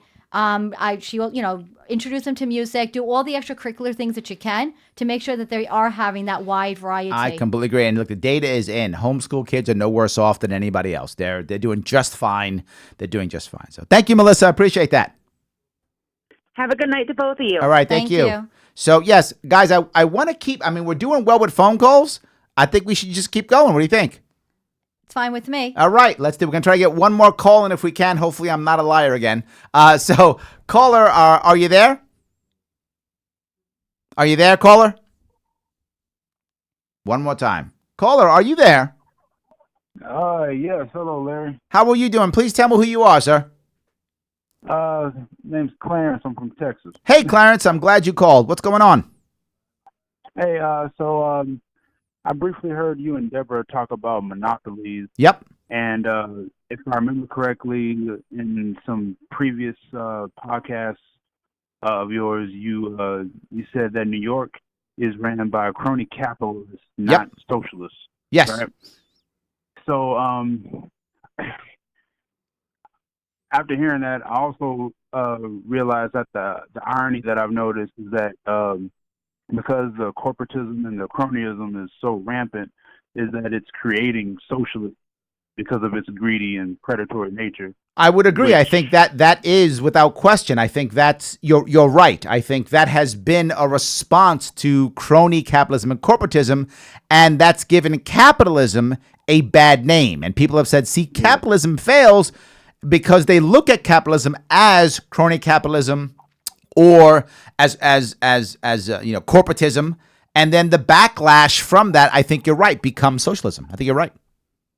Yeah, and to keep on going along this road, I also realize that because of that fact, people feel that fairness is non-existent. Oh yes, and I constantly hear people using the word fair, but can't agree on what it means.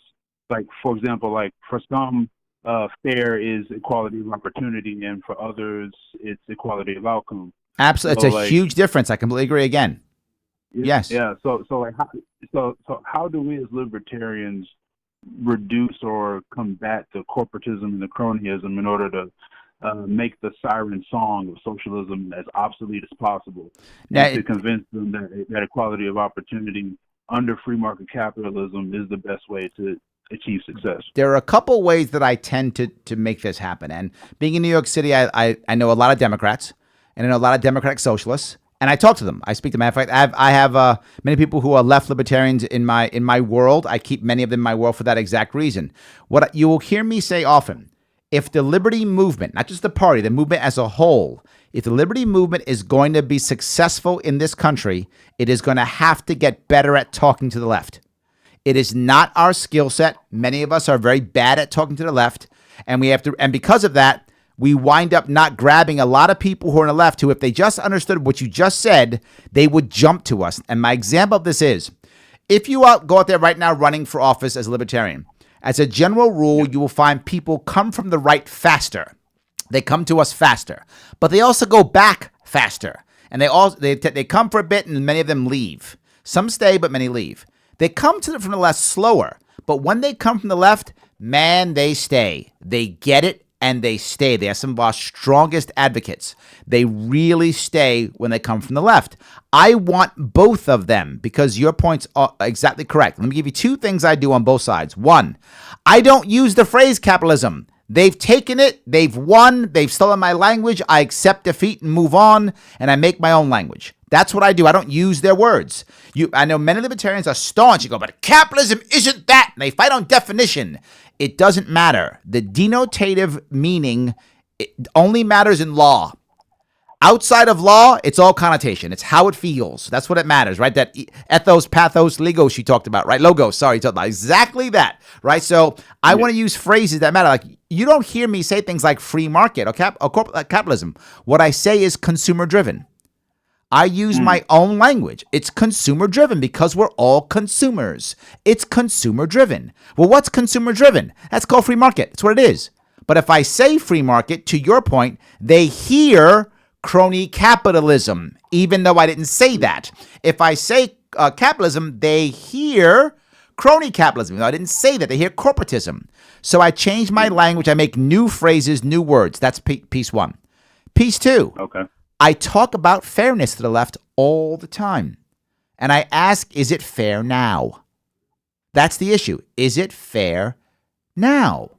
Is it actually helping now? I brought up, was it 2 weeks ago, just you talked about, Debra, I brought the idea of when you talk about unintended consequences or poverty and such, and organizations, government organizations, they're usually not about helping. They're about servicing. And servicing means you have to constantly service. Helping means you're making yourself obsolete. Most nonprofits, their goal is to help. The gentleman, I forgot his name, who called earlier talking about from Ontario County saying how he wanted to go out and help others. He's not trying to provide services. He's trying to help people. In his perfect world, he'd become obsolete because everybody would know everything, right? That would be his perfect goal. So I think we have to start talking about fairness and saying the goal of fairness is to get as many people the best opportunity as possible. Yeah. I think that's the way I deal with it. I don't know, Debra, how do you deal with this? Well, because like I said, myself fell into the poverty loop at one point. I actually said that a lot of these programs, they create dependence. Yes. And that dependence, they want to maintain poverty, not actually help you out of it, which is why we're not actually seeing a decrease. Mm-hmm. If all these programs worked, we'd be seeing a decrease in homelessness, a decrease in poverty, a decrease in all of these other issues. But if we just funded them more, Debra, that's the problem. Just more taxes. Then it would all of a sudden work. Well, not like I say, the funding actually doesn't go to the average person. Yes. It goes to the administration and it goes to the to everything around it. And so what I tell people is what actually helped me out of poverty was not the government programs, but was actually getting independence and getting freedom from those programs and having that, not having that glass ceiling on top of my head and not having no safety net.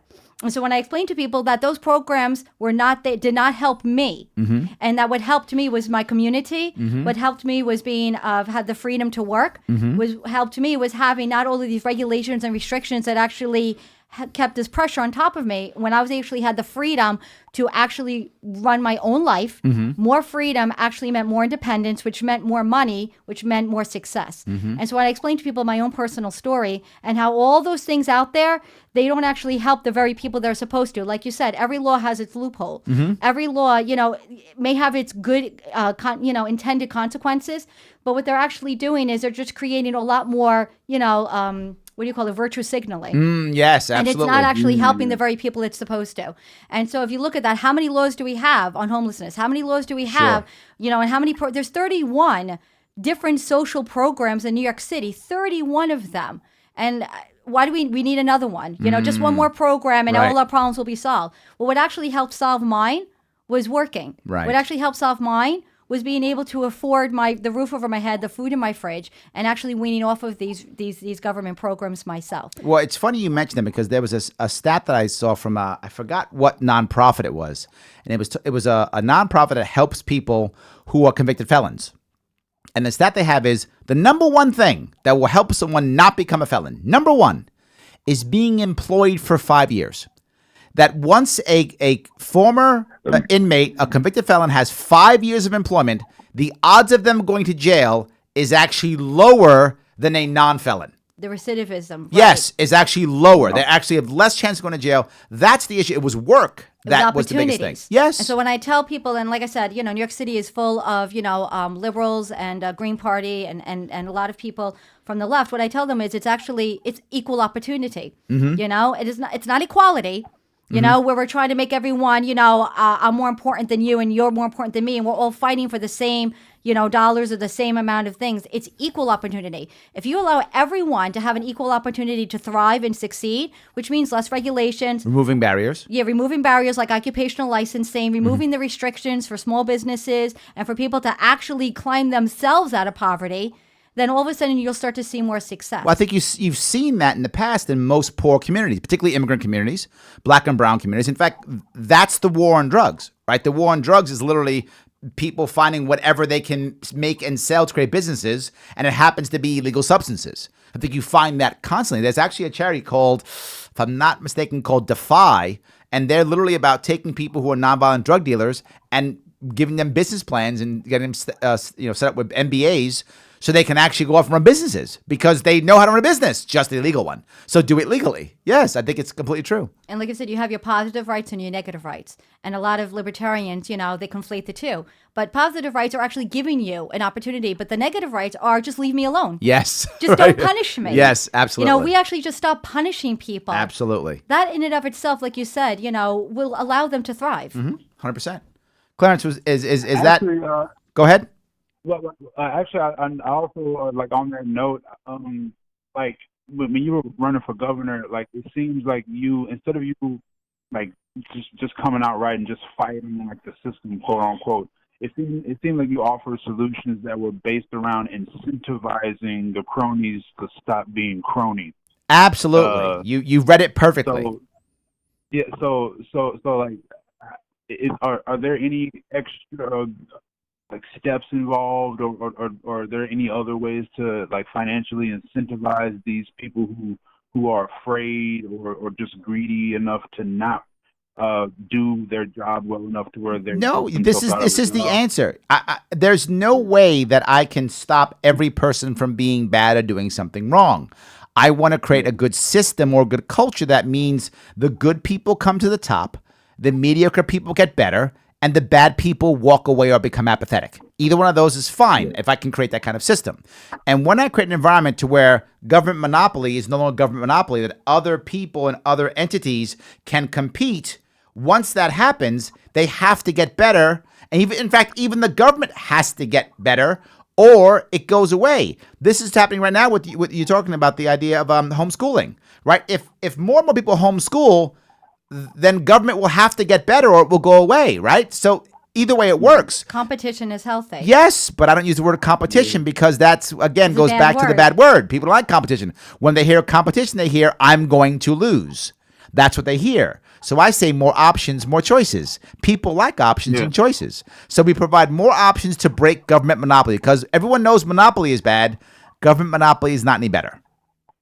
And I just wanted to add, like the banning, we wanted to talk about how if you wanted to have, like you said, more options, more choices, mandates, which forces everyone to do something, or banning, which is the opposite, forcing everyone not to do something, is a way that the government controls the market, controls people's when it comes to their freedom of choice of either doing something or not doing something.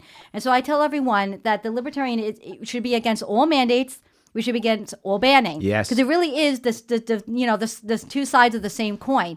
If you force everyone in the population to do something or everyone not to do something, you're not giving the individual their rights. Absolutely. To make the choices that they need in order to thrive. Awesome. Clarence, thank you so much for the call. I really appreciate it. Thank you. Have a good night. Thank you. Hey, you too. Awesome. That was a nice call. Clarence talking from Texas. We have people from all over the place. Indiana, Texas, upstate New York. I love it. Awesome. Do we have another call? We do have another. Well, look, we are rocking and rolling tonight. You are popular, Deb. We're all Libertarians. Look at this. Thank you. Lots of calls tonight. I want to grab one more call if I could. So are you there, caller? Hello? Am I losing you? I think I hear something. We've lost him. Okay. Off we go. We've lost him. All right. So if I could, I kind of want to go on that banning mandate thing. And this goes along with homeschooling, right? We brought it up briefly. The idea of vaccinations in New York has become a big deal. And the funny thing is, when I first started running, now it's over 2 years ago, when I first started running, because my kids were older, I thought vaccinations were not a big deal. I thought, who cares about this stuff? It's already done, right? Who cares? I thought it was a very minor deal. Boy, was I wrong. Vaccines are a big deal. It's a hot topic right now. Yes, and I thought it was going to be nothing. Like, who cares? I didn't even have a policy for it.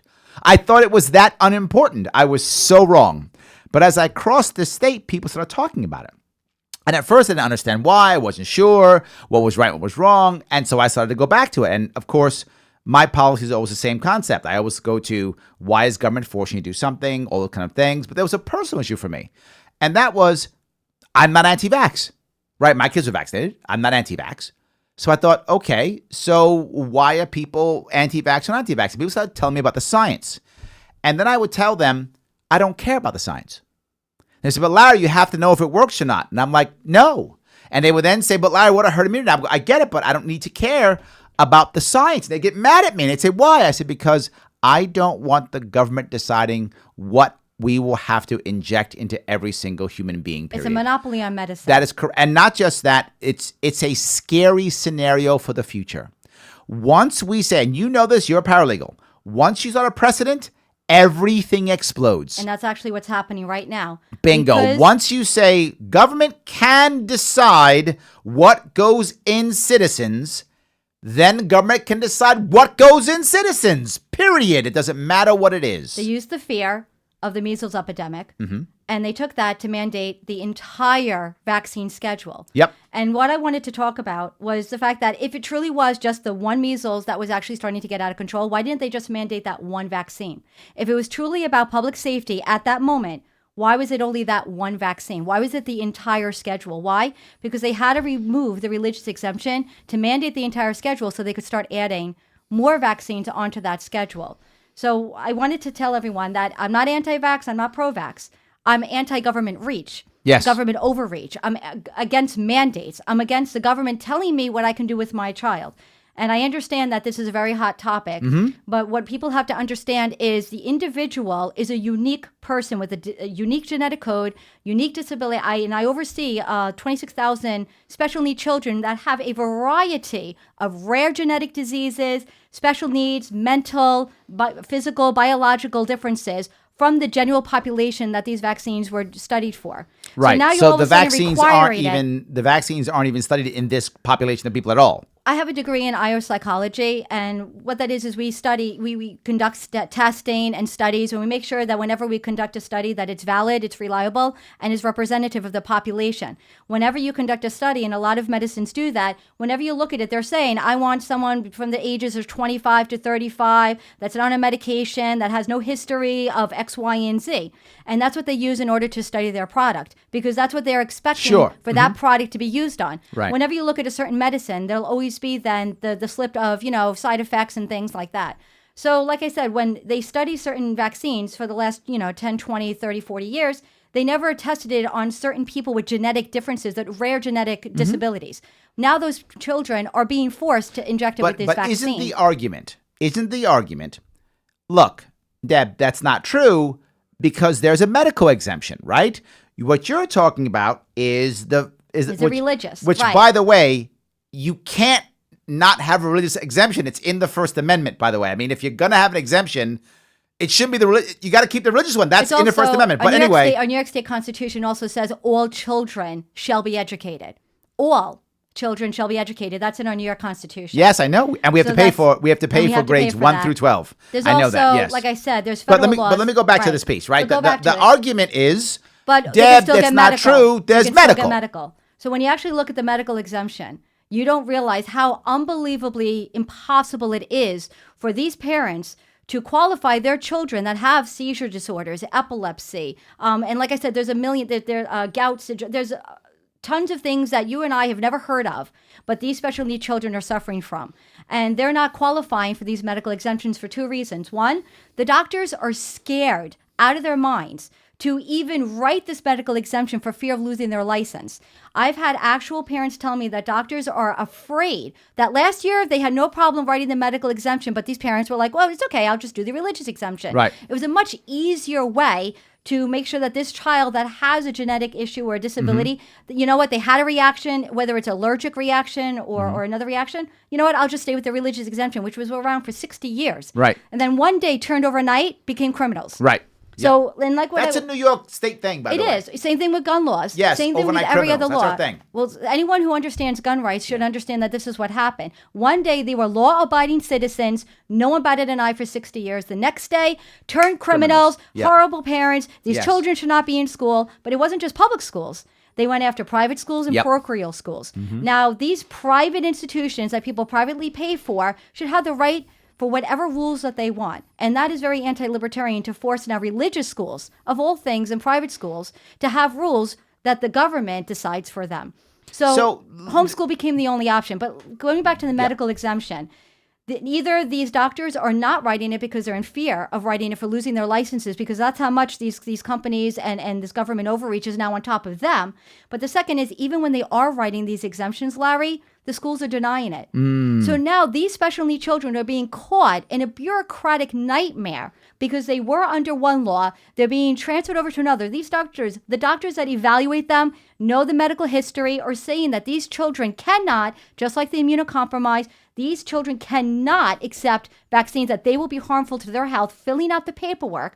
The schools are still denying these parents and these children an education. So as much as you want to say, oh, well, medical, in order to get a medical qualification, it's almost near impossible, and almost no one qualifies. You have to literally almost die of anaphylactic shock for every single vaccine in order to get an exemption, which means that there's about 15 vaccines on the schedule. Your child would have to practically die 15 times to be exempt from these vaccines. Wow. It is literally that impossible. And these are medically fragile children. So when I was running, I said I had an answer, and I still think I have a good one.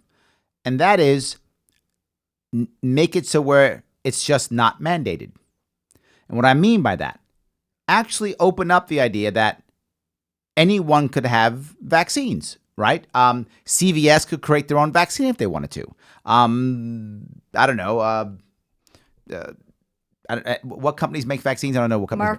Merck could make their own vaccine, whatever. But they're a monopoly, and that's the thing. Yes. There's a monopoly on vaccines. Once you don't have a monopoly, right? And anyone can buy it at the local CVS or the whatever store. Now what winds up happening? If it's open like that, now I can start an actual campaign, let you know. You can research the ingredients. Yes, hey Debra, I would like you to take my vaccine. And you might go, I can't because I don't like this ingredient. Well, we make one without that ingredient. How so simple, you can take Barry. it. How simple. Just Yes. having the choices and Having not the choices. Medicine should not be a monopoly. Absolutely. And I just wanted to say, a few weeks ago, I ended up having an infection, and I went to my doctor, and I asked, doctor, I need a medicine because I have an infection. So he gave me a script for an antibiotic. I actually brought the insert with me. On the side effects of this is something that they prescribe to everyone. When you look at the side effects, one of the side effects literally said may cause death. Yes. Okay, this is on an antibiotic that we give out. Yep. You know, but there was enough people in the study to warrant that side effect to be written in the insert. It also said may cause hallucinations and thoughts of suicide. Maybe that's how you get death. Maybe that's how you Maybe get that's death. how that works. Yes. So, like I said, so there's enough. It might be 1%. Sure. Yes, 99% of the time, you can get a medicine, whether it could be aspirin or penicillin, which we both know there are certain people out there that Can't cannot have take that. aspirin. Correct. Now, they're great medicines. I'm not saying vaccines do not cure or prevent diseases, but there's still that 1%, the individual, that may not be able to take it. And if we're forcing everyone and having to fill out processes and paperwork and government oversight, and you didn't fill this 1% out. of 9 million New York City people is a lot of people who die. Well, I know with the HPV vaccine, which, by the way, is the next one that they're going to be mandating. And if you want to know, there's about 20 to 30 laws right now that they're pending because of this religious repeal. There's about 20 or 30 more now that they're trying to push right Of course, through. that's the precedent. And Once HPV they say they can, And that's everything. what's happening. So Yes. whether or not you believed it, you should or shouldn't, we just gave a complete Pandora's box open to now for them regulating everything else. Absolutely. And some of these things are taking away parental rights. But what happens when it becomes the food now? What happens when someone says, well, you shouldn't eat a food or should eat a food? Well, What happens Bloomberg when- tried to do that with the sugar, if you remember, with the sodas. Yeah, well, that wasn't what should go in your body. That was a limitation. I'm saying literally what happens when they say, vaccines protect you, and so do antioxidants. So everybody should have a glass of red wine. Everyone should have peanuts. Everyone should have peanuts. Because peanuts are protein. Whatever. So we're going to mandate peanuts. Mandate whatever that thing Regardless if you have allergies, regardless if you have reactions. Regardless if you're a Muslim mandate and can't soybeans. have wine. I'm allergic to soybeans. But soybeans are great. But hold on. Now the religious exemption is gone. So what if you're a Muslim and you can't have wine? You have to, because that's the antioxidant they want. What about mandating meat to vegans? Meat to vegans. Absolutely, Now, yes. what if these were ingredients? Not kosher food to observant Jews. Insert thing gelatin. here. I cannot Gelatin. I eat kosher and I do not eat gelatin. There we go. Gelatin. What happens when that's required? Or what if it's in a medicine? Yes. I completely, all those are bad. So Like I said, so this is the Pandora's box that has Yes. been opened. Now, when it comes to HPV, there are actual statistics. Anyone who believed that the entire the schedule was fine, even they are understanding how bad the HPV has been because it hasn't been around for that long. Yeah. Gardasil is the one. There are 2 HPV vaccines, but only one of them, a monopoly, is available in New York. We're not even available the other option. There we go. We have to take only the one for the actual company that's in New York. Let's just think about that for a moment. Yep. If you really want to think about what's going on behind, behind the curtain. Yes. But out of 29 million people, which is a lot, that took it. It's about the same statistics of all of New York State, 29 million. There's about 19 million New Yorkers, give or So take. 29 million people have taken Gardasil. Of that, 7,244 got reactions. Now, out of that, there was 210 deaths. Wow. 200, this is statistics. These are actual facts, actual statistics. 3% of the 7,244 reactions ended up in death. Now, yes, was it a small percent? Absolutely. Do those 210 people still matter as individuals? And should they have been forced to take a vaccine that's now being required to every single student to attend public school? Maybe not. Maybe not. And by the way, what does HPV have to even do with public schooling? It's not even a communicable disease. So this is the Pandora's box that we have opened for our children. I agree. And by the way, down the line, we're going to have things like stress vaccines. Oh, sure. We're going to have it. Yep. PTSD vaccines. Absolutely. They're going to have a vaccine for everything. And like I said, when you give the government the control over medicine, this is what you get. Yep. And like I said, it's not about anti or pro. It's about not letting the government make the decisions for me and my family. I agree completely. Well, good. All right, I want to go back to the phones if I could. We are rocking and rolling with phones. It's so good today. You are a popular guest. This is awesome. I want to grab another phone call if I can. Caller, are you there? You are a popular guest. This is awesome. Yes, I can hear you. Grab another phone. Hi, Larry. Can you tell me who you are, sir? Can you hear me? Yes, who are you? Hey, Larry, this is Mark. I'm from Chester County, PA, outside of Philadelphia. Hey, Mark, how you doing? We've met a couple times when Yep. you've been down this way. Hi, Deborah. Hello, how are you? I'm good. So I'm with the Chester County Libertarian Party committee here, Mm-hmm. and I was wondering, when you ran in New York City, if you had any local organization already set up, or were you kind of on your own? Oh my God, New York City. Were there also libertarians already registered? In my county, we have over 2,000 registered libertarians. I'm so jealous. But getting them to do anything is incredibly difficult. So Let me tell you my experience, and I'm sure Deborah's will be worse. But let me tell you mine. I had a big problem during my campaign, and one of the biggest problems is how it manifested itself. I'll tell you how it manifested itself. Problem was New York City. My team in New York City wasn't very effective because we didn't have a lot of people on the ground. 8.5 million New Yorkers in New York City, and we have trouble getting county organizations to get 10 people to show up.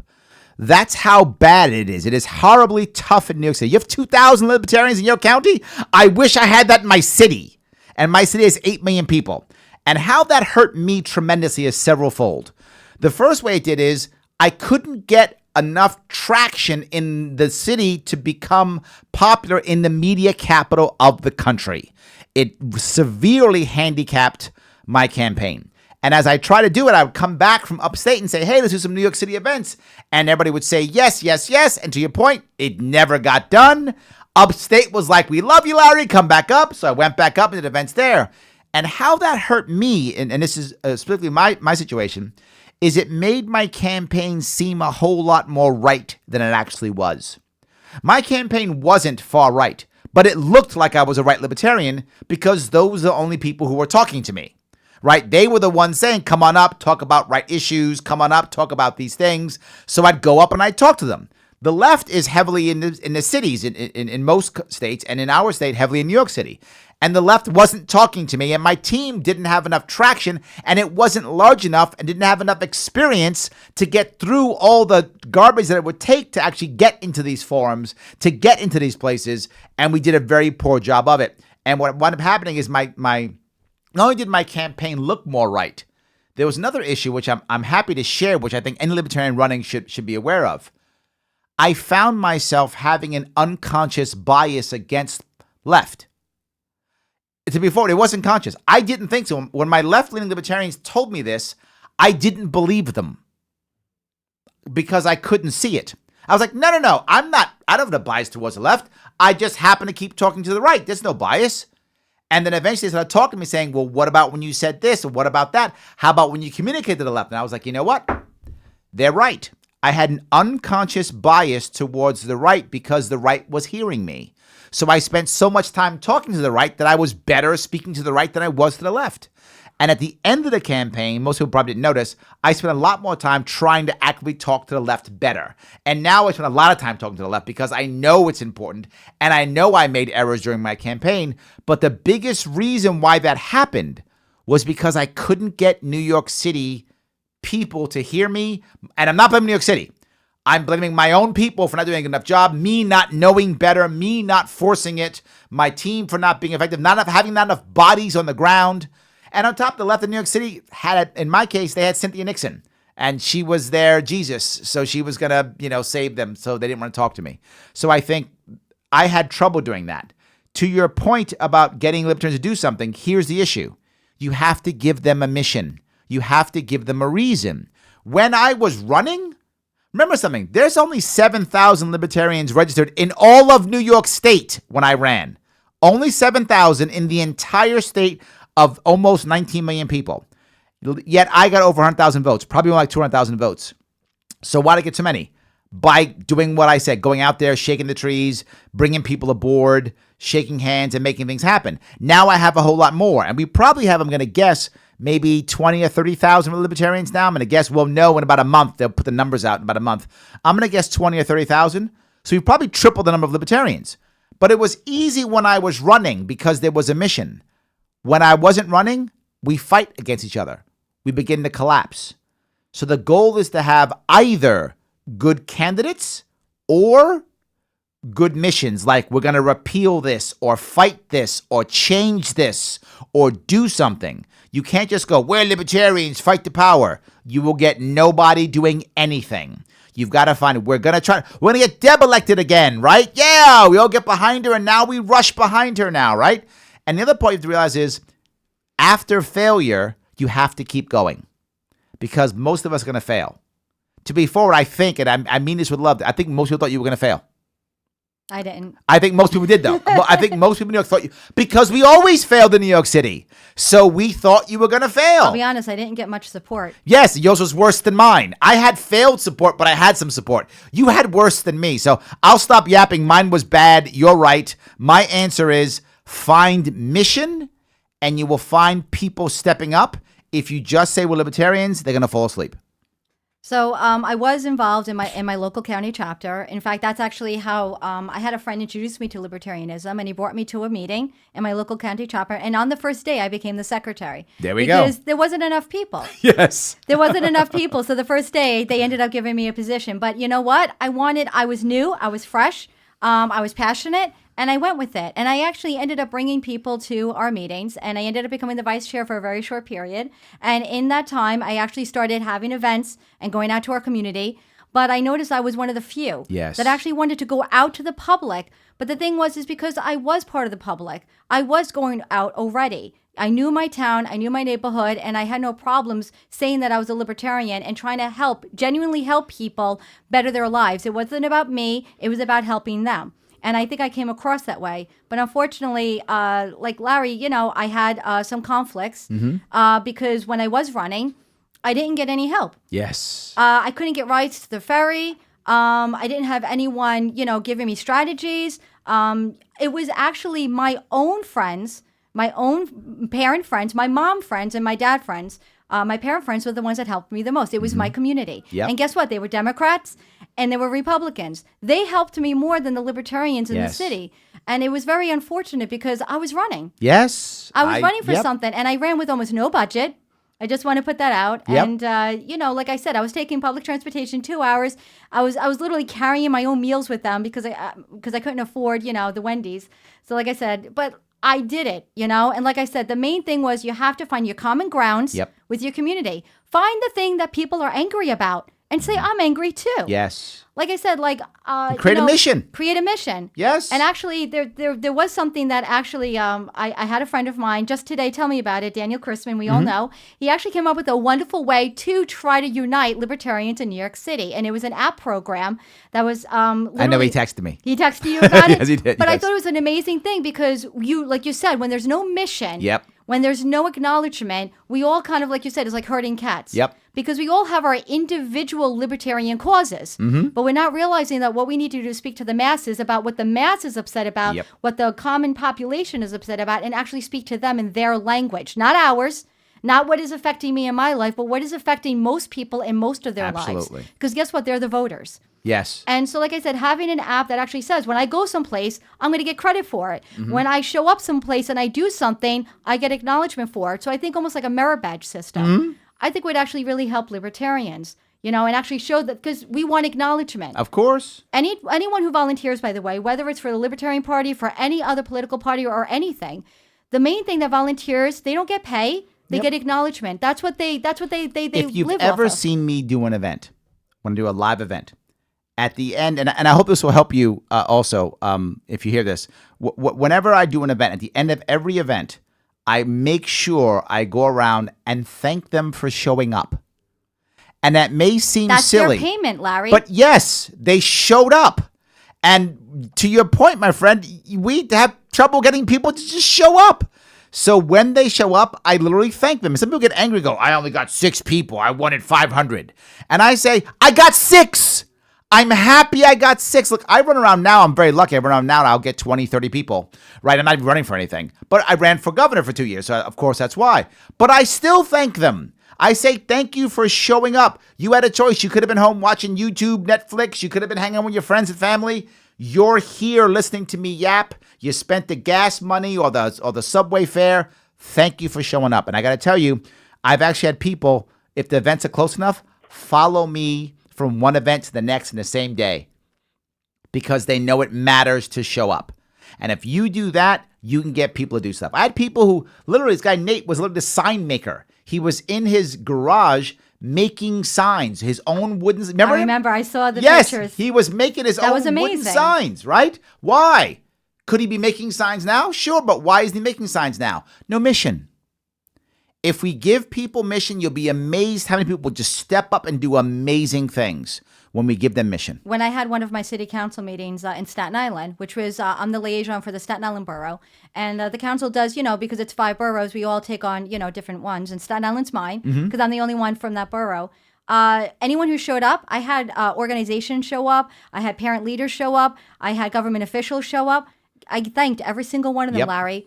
I had parents show up. You know what I did? I went and I showed my appreciation. I said, thank you for coming, because it was 6 o'clock on a Wednesday night. They could have been doing a million other things, but they came to this meeting because they wanted to help their community.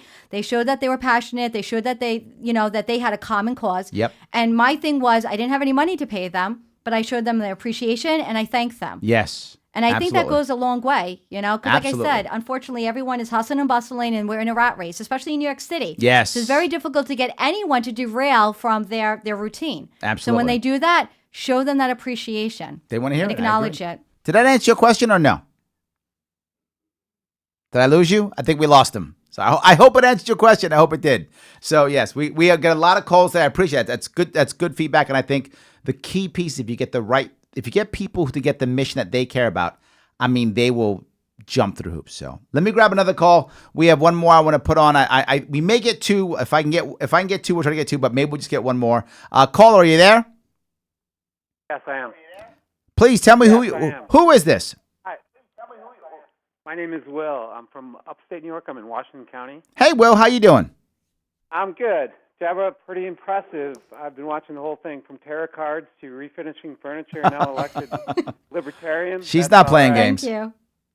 Absolutely. It's all about survival here. Yeah, I lived in Manhattan for 12 years on the Upper East Side. So you know. And now living in upstate New York, it's like a different country up here. Yes. And I'm looking at school prices, taxes, and my father and I were running some numbers here, and we're at like $20,000 per student in Washington County, which is a very low-income place. Yep. So, I mean, I heard Deborah mentioning $22,000 or so that they're paying down there. We're pretty close to that up here. Now, I'm 51. When I went to high school, I'm from Long Island originally, but I went to high school up here, and there was maybe 500 kids, K through 12. Right. Now that was my class. Yeah. That was my class. 500 K through 12. Yes. Okay. Now they have the same school, K through 12, is about 450 kids. Okay.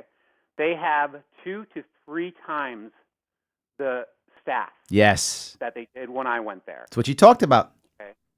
Now this is, it can't keep going on. I mean, it's unsustainable at this point for people up here that are making, let's say, $27,000, and that's on the high end. Yep.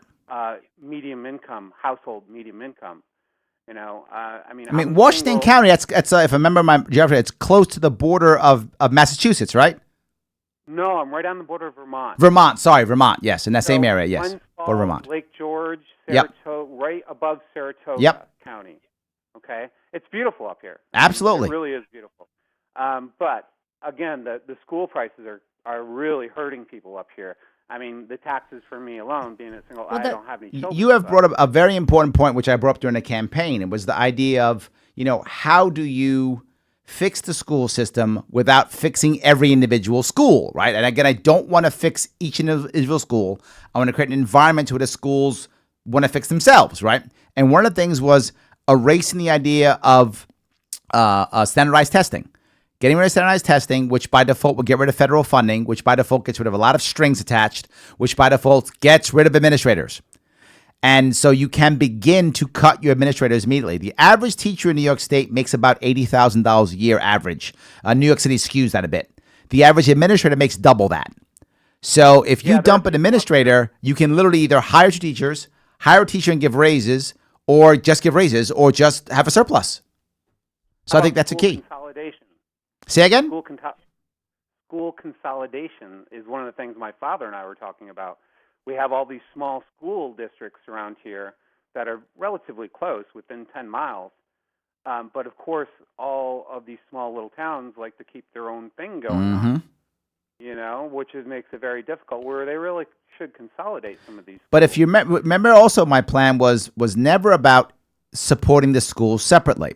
The plan was always about how many kids in your district, here's a check, good luck. If you fund schools that way, how many kids do you have?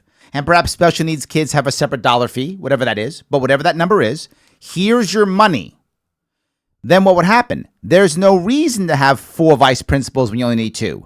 You don't get extra money for that. You get a flat amount of dollars. By default, you would find them consolidate, but for the right reasons. I don't want them to consolidate because of cronyism. I want them to consolidate because that's how you get the best bang for your dollar to support your kids. So you may want to have multiple school districts or schools within a district. I don't know that. And as a governor, how could I know that? But what would happen is your county would do something and local counties would kind of copy and see what was happening. And they find the right answers and begin to copy or decide, this is a bad idea, whatever the case may be. The issue is right now we're supporting each school to fulfill every mandate. So we have to fund every mandate instead of just saying, here's your money, good luck. And I think you'd see some changes. But I'm sorry, Deb, go ahead. So in 1986, when I graduated, we had 100 more students. We had one superintendent principal. He was the same guy. Yep.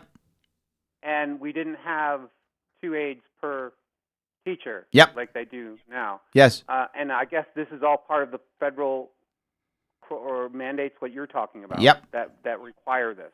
Absolutely. And my other worry about this too is something else here too, right? Is that the right answer? Should there be 2 aides for 1 teacher?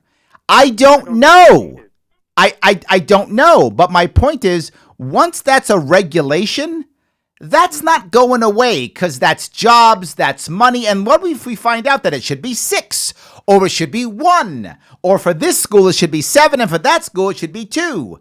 It's not changing.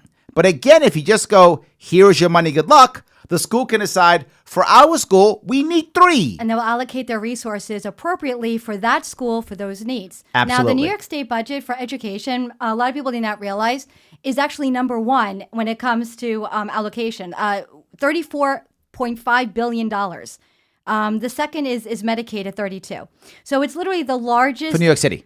No, for New York State. New York State's over $60 billion. No, I'm saying for New York City is $34.5 billion. That's a lot of money. Yes, New York City, yes. It's a lot of money. And it's gone up. They just got an additional $1 billion just this year alone. Yes. Now, that $1 billion, keep people talking, more funding. Yes. The more funding isn't going to the teachers and it's not going to the classrooms, it's not going to the students. What it's going to is hiring more staff, more administrators, or it's also creating more facilities or more buildings.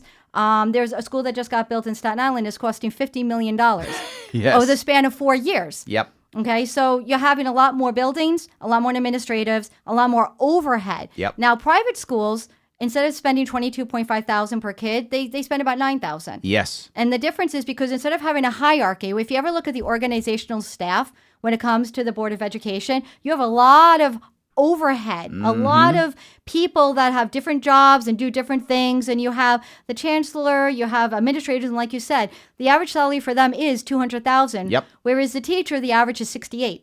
Is that New York City? Is that right? That's New York City, yes. Wow, there we go. I mean, it ranges from $34,000 to $112,000 for the teacher, depending on their tenure and also their specialty, but the average in between is about $68,000. But all these administrators are getting $200,000. And so if you look at that, that's a lot of money on the top that's not getting to that child. And so when you want to look about, funding, that's a lot of it just stays up there. It's like trickle down economics. It doesn't really get down. So when it comes to the smaller schools, I don't really believe in consolidation because a horizontal organizational structure where it's actually flat, but you have less overhead and you have more just like one principal, one assistant, and then you have teachers. Right. And then you have, your basic staff.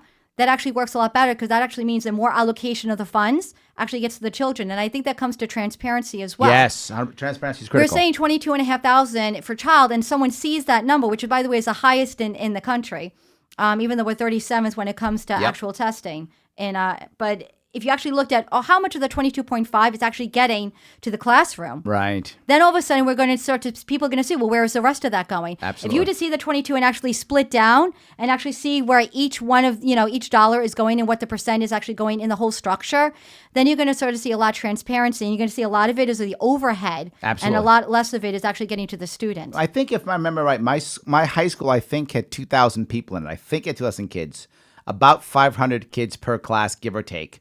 And we had one principal and like four vice principals.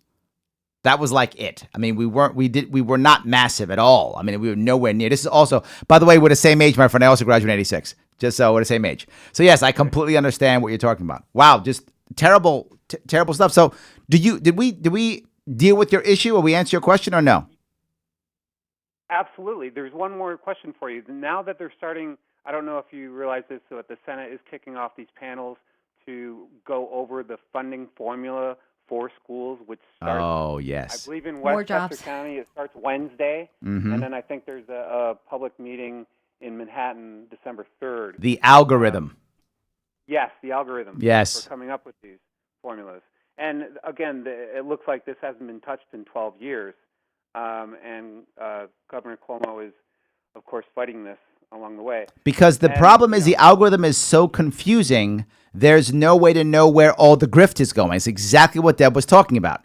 There really is, unless you basically have PhD in mathematics, you can't figure out where all the money's going. It's almost impossible. You can't even figure out, I mean, it's not just... This is how the rich schools get all the good money, because they know how to move the algorithm chart to where they can get the cash they want to get, right? It's embarrassingly bad. It needs to be simplified to exactly what Deb said, where anybody can look at it and go, aha. That's exactly where my tax bingo. money is going. And I think the transparency is key. Knowing the allocation of your tax money, I think, is a very important step. Everyone's like, well, I'm paying taxes. But nobody actually knows what they're paying taxes to. There are countries out there that on your income tax statement, it actually tells you right there, this is what your government spent it on. And guess what? Now you can see it all. Like, okay, well, 30% went to this, 20% went to that. And then you actually go out into your society and you actually see it's actually going to those things. So I think transparency is a huge key, because we're literally just funding these things at more and more money. And because we keep thinking, well, this money should be going to these things, but they're not going to these things. They're going to other things. And like I said, we're not really knowing where the money is actually being allocated. So like I said, the transparency of the funds, I think, would actually reduce a lot of the waste, because now people are seeing where the money is going. Absolutely. And People are how gonna it's judge it. allocated. And how it's allocated. Right. They would know, why did this school get twice as much as that school? Why did this school get 10% less than that school? Why did this school get less money than, it did last year? And the biggest issue here is, I'm not sure if you're aware of this, but if right now in a school district, if you don't spend all your money, you lose it. You lose it. How dumb is that? Right. I was aware of that. Yes. Horrible. So, anyway, my friend. I think that also perpetrates how people work, because my neighbor is a farmer and she has a daughter that's very intelligent, and she started kindergarten, and she went down there and she saw the lackadaisicalness in the people that were working there, her aides, and she wasn't sure who the teacher was and who the aide was. And I think this, how this bureaucracy, I think actually we live in a cultural Marxist society here in New York, but when they're given these jobs, and like you said, they don't take them away. Yeah. They have to slow down to make them look like they're doing something. Absolutely. And they must be necessary. Yes. And, slow down, making us look bad. Right. Yes, right. Absolutely. All right, my friend. Thank you for the call. I really appreciate it. Dumbing us down. John Taylor Gato. Oh, yes. Thank you for the call, my friend. I really appreciate it. Thank you. Thank you. I appreciate it. Have Bye. a good night. All right, guys. Did you like what you're hearing? Was that a cool call? Did we have a bunch of cool calls? Guess what? Support the show. It is important. Go to patreon.com/sharpeway. Get yourself some cool swag. Absolutely. Get yourself something cool. Support the show. It really matters. I'm trying to give some cool conversation and give everybody access to people who are rock and rolling here in our liberty movement, to people who aren't even in our liberty movement, just getting people to talk and have good communication and to build out and to grow and to make things better. I want to say thank you so much, Debra, for coming. Is there something you want to wrap us up with? Is there a place you should go see you or something you should talk about? Well, like I said, I do have a Facebook page, and every Friday I do have a Ask Me a Liberty question. Oh, I like that. And every Friday I have all sorts of people asking me just general questions about liberty because, like I said, we all came from from something that was not a libertarian. We were either, non-affiliate, independent, Republican, or a Democrat. And we all come into libertarianism at different ages and stages of our lives. And so I literally have that conversation every Friday. You can, whether you're a friend of mine or not, it's a public post. Ask me a question every Friday, and I'll have those discussions with you, and I'll help guide you in different places and different pathways and give you those answers that you need in order to help you in your path to libertarianism, which literally just means more freedom, more opportunities. And like I said, that actually brings us to more happiness. Like I said, it doesn't matter what your position is. It doesn't matter who you are or what you believe or how you live your lifestyle. The main thing is live it, let other live theirs. And like I said, we could all be happier together. I love that. We're all going to be happier together. Head on over to see Debra Altman. Thank you so much for coming today. Me. Everybody else, thank you so much for watching. I will see you all next week right here on The Sharpe Way. How was it? What do you think? 2 hours. That went really fast, actually. It always does. Oh, my goodness.